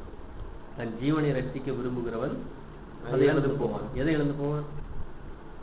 தன் ஜீவனை. இந்த உலகத்துல தன் ஜீவனை ரட்சிக்க, இந்த உலகப்படியே வாழணும்னு தன் ஜீவனை காப்பாற்ற விரும்புகிறவன் அதை இழந்து போவான். எதை இழந்து போவான்? நித்திய ஜீவனை இழந்து போவான். பாருங்க, தன் ஜீவனை ரட்சிக்க விரும்புகிறவன் நித்திய ஜீவனை இழந்து போகலாம். அதையும் சொல்றது, நித்திய ஜீவன் இழந்து போவான். என் நிமித்தமாக தன் ஜீவனை, இந்த உலக ஜீவனை, இந்த புல்லை போல ஜீவியத்தை இழந்து போகிறவன் நித்திய ஜீவனை ரட்சித்து போவான். அதான் அந்த வார்த்தை. அது இல்லாம மனுஷன் உலகம் முழுவதையும் ஆதாயப்படுத்தி கொண்டாலும் தன் ஜீவனை கஷ்டப்படுத்தினா அவனுக்கு லாபம் இல்லை. இந்த உலகம் என்ன பண்ணுது? உலக மக்கள் உலகத்தை தானே ஆதாயப்படுத்திக்கிட்டு இருக்காங்க. எதை நஷ்டப்படுத்துறாங்க? ஜீவனை நஷ்டப்படுத்திடுறாங்க. நித்திய ஜீவன் இல்லாதபடி ஜீவனை இழந்து போயிடுறாங்க இல்லையா? ஜீவனை நஷ்டப்படுத்துறாங்க. ஆனா நாம இந்த உலகத்தை நஷ்டப்படுத்தி ஜீவனை லாபப்படுத்தி ஜீவனை சம்பாதிச்சிடறது உலகத்தை. அது சொல்ற இல்லையா? ஞானத்தை சம்பாதி, புத்தியை சம்பாதி. எதை சம்பாதிக்கணும் இப்ப இந்த உலகத்துல? ஞானத்தையும் புத்தியையும் சம்பாதிக்கணும். தன் ஜீவனை இழந்து போகணும். அந்த நித்திய ஜீவனை இந்த ஞானஸ்நானம் தன் ஜீவனை இழந்து போகிறதுக்கு ஒரு அடையாளம். இன்னிலிருந்து என் ஜீவனை நான் இழந்து போகிறேன் அப்படின்னு சொல்லி தேவன்கிட்ட சொல்றோம். அப்போ ஒரு உடன்படிக்கை செய்வா, உடன்படிக்கை அடையாளமா தண்ணியில முங்கி எழுதுறோம் இல்லையா? இந்த ஒரு தேவனோட நம்ம மனசுல தான் சொல்றோம். நம்ம ஞானஸ்நானம் எடுக்கும் நம்ம மனசு என்ன சொல்லணும்? இன்னையிலிருந்து நான் உங்க பிள்ளை, உங்க இஷ்டப்படியா நடப்பேன். இந்த உலகத்தை நான் ஜீவனை இழந்துடுறேன். இந்த உலகம் எவ்வளவு நல்லா இருக்கட்டும். இன்னும் பாத்தீங்கன்னா அந்த உலகம் எப்படிப்பட்டதா தான் இருக்குமா? ஏதேன் தோட்டம் போலதான் இருக்கும். எப்படி முதல் உலகம் அழிக்கப்படும் போது எப்படிதான் இருந்துச்சா? ஏதேன் தோட்டம் போல இருந்துச்சு. சோதம் குமார் அழிக்கப்படும் போது எப்படிதான் இருந்துச்சு? ஏதேன் தோட்டம் போல இருந்துச்சா? அவ்வளோ ஆசீர்வாதம் இருந்துச்சு பூமி. அதே மாதிரி இந்த பூமி அழிவுக்கு அக்கினிக்கரையாக வைக்கப்பட்டிருக்கு. ஆனா இப்ப எப்படிதான் ஆகிட்டு இருக்கு? நல்ல டெவலப்மெண்ட் ஆகிட்டு இருக்கு. உலகத்தை பார்க்க எப்படி இருக்கு நமக்கு? இப்போ ஒரு இடத்துல இருந்து இன்னொரு இடத்துக்கு போகணும்னா அவ்வளவு குயிக்கா ஒரு வண்டி எடுத்து சல்லுன்னு போயிட்டு வந்துடலாம். முன்னெல்லாம் மாட்டு வண்டி கட்டிக்கிட்டு டட்டக்கு புட்டக்குன்னு போவாங்க இல்லையா? அது எவ்வளோ ஒரு கஷ்டமா இருக்கும். டட்டானா உடம்பு புண்ணாயிடும். வண்டியில் உட்காந்து ஒரு செகண்ட்ல ஒரு இடத்துக்கு போயிடும் இல்லையா? எவ்வளோ ஆசீர்வாதங்கள் டெவலப் ஆகிட்டே வருது. ஆனா ஜீவனை, அந்த ஜீவனை நாம இழக்க போறோம். அதுக்காக வண்டி இதெல்லாம் கிடையாது, எல்லாமே நமக்கு இருக்கும். நாம எதுக்காக ஒண்ணு செய்யறோம்? ஒரு பொருள் வாங்கணும்னா எதுக்காக வாங்குறோம்? ஒண்ணு செய்யணும்னா எதுக்காக செய்யறோம்? மேரேஜ் பண்றோம்னா எதுக்காக செய்யறோம்? நம்ம வாழ்க்கையை எப்படி அமைக்க போறோம்? எல்லாம் பிளான் பண்ணணும். ஒரு வண்டி வாங்குறோம்னா இந்த வண்டி எதுக்காக வாங்குறோம்? எல்லாரும் வண்டி வாங்குறாங்க, என்ன நோக்கத்துக்காக வாங்குறாங்க? நாம எதுக்காக வாங்குறோம்? எல்லாத்துலயும் நமக்கு என்ன பண்ணணும்? தெளிவு இருக்கணும். தேவ சத்தத்தை செய்யப்படும். இதை வச்சு நான் தேவனுடைய வேலைக்கு நான் இதை பயன்படுத்தணும் அப்படிங்கிற நோக்கத்தோடவே எடுக்கணும் இல்லையா? இப்போ ஒருத்தர் வண்டி என்ன, எனக்கு ஒரு வண்டி எடுத்து கொடுப்பா அப்படின்னு ஒரு பையன் அப்பாட்ட கேட்கறான். எங்க கேட்கறான்? ஜாலியாக ஃப்ரெண்ட் எல்லாம் கூட்டிட்டு எங்க போகணும்? சினிமாவுக்கும் சுற்றி பார்க்கறதுக்கு தான் நான் என்ன பயன்படுத்தலாம். இப்போ நாமளும் வண்டி எடுக்கலாம், தப்பு கிடையாது. ஆனால் நம்ம எதுக்காக பயன்படுத்துகிறோம்?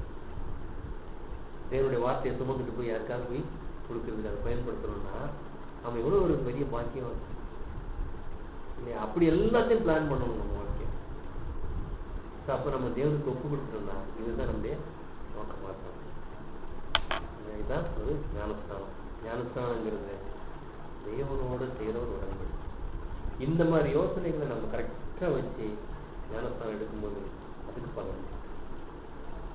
இந்த ஒரு அறிவு, இந்த ஒரு தெளிவு இல்லாமல் நம்ம எத்தனை தடவை தண்ணி எடுத்தாலும் பலன் கிடையாது. இருக்காரும்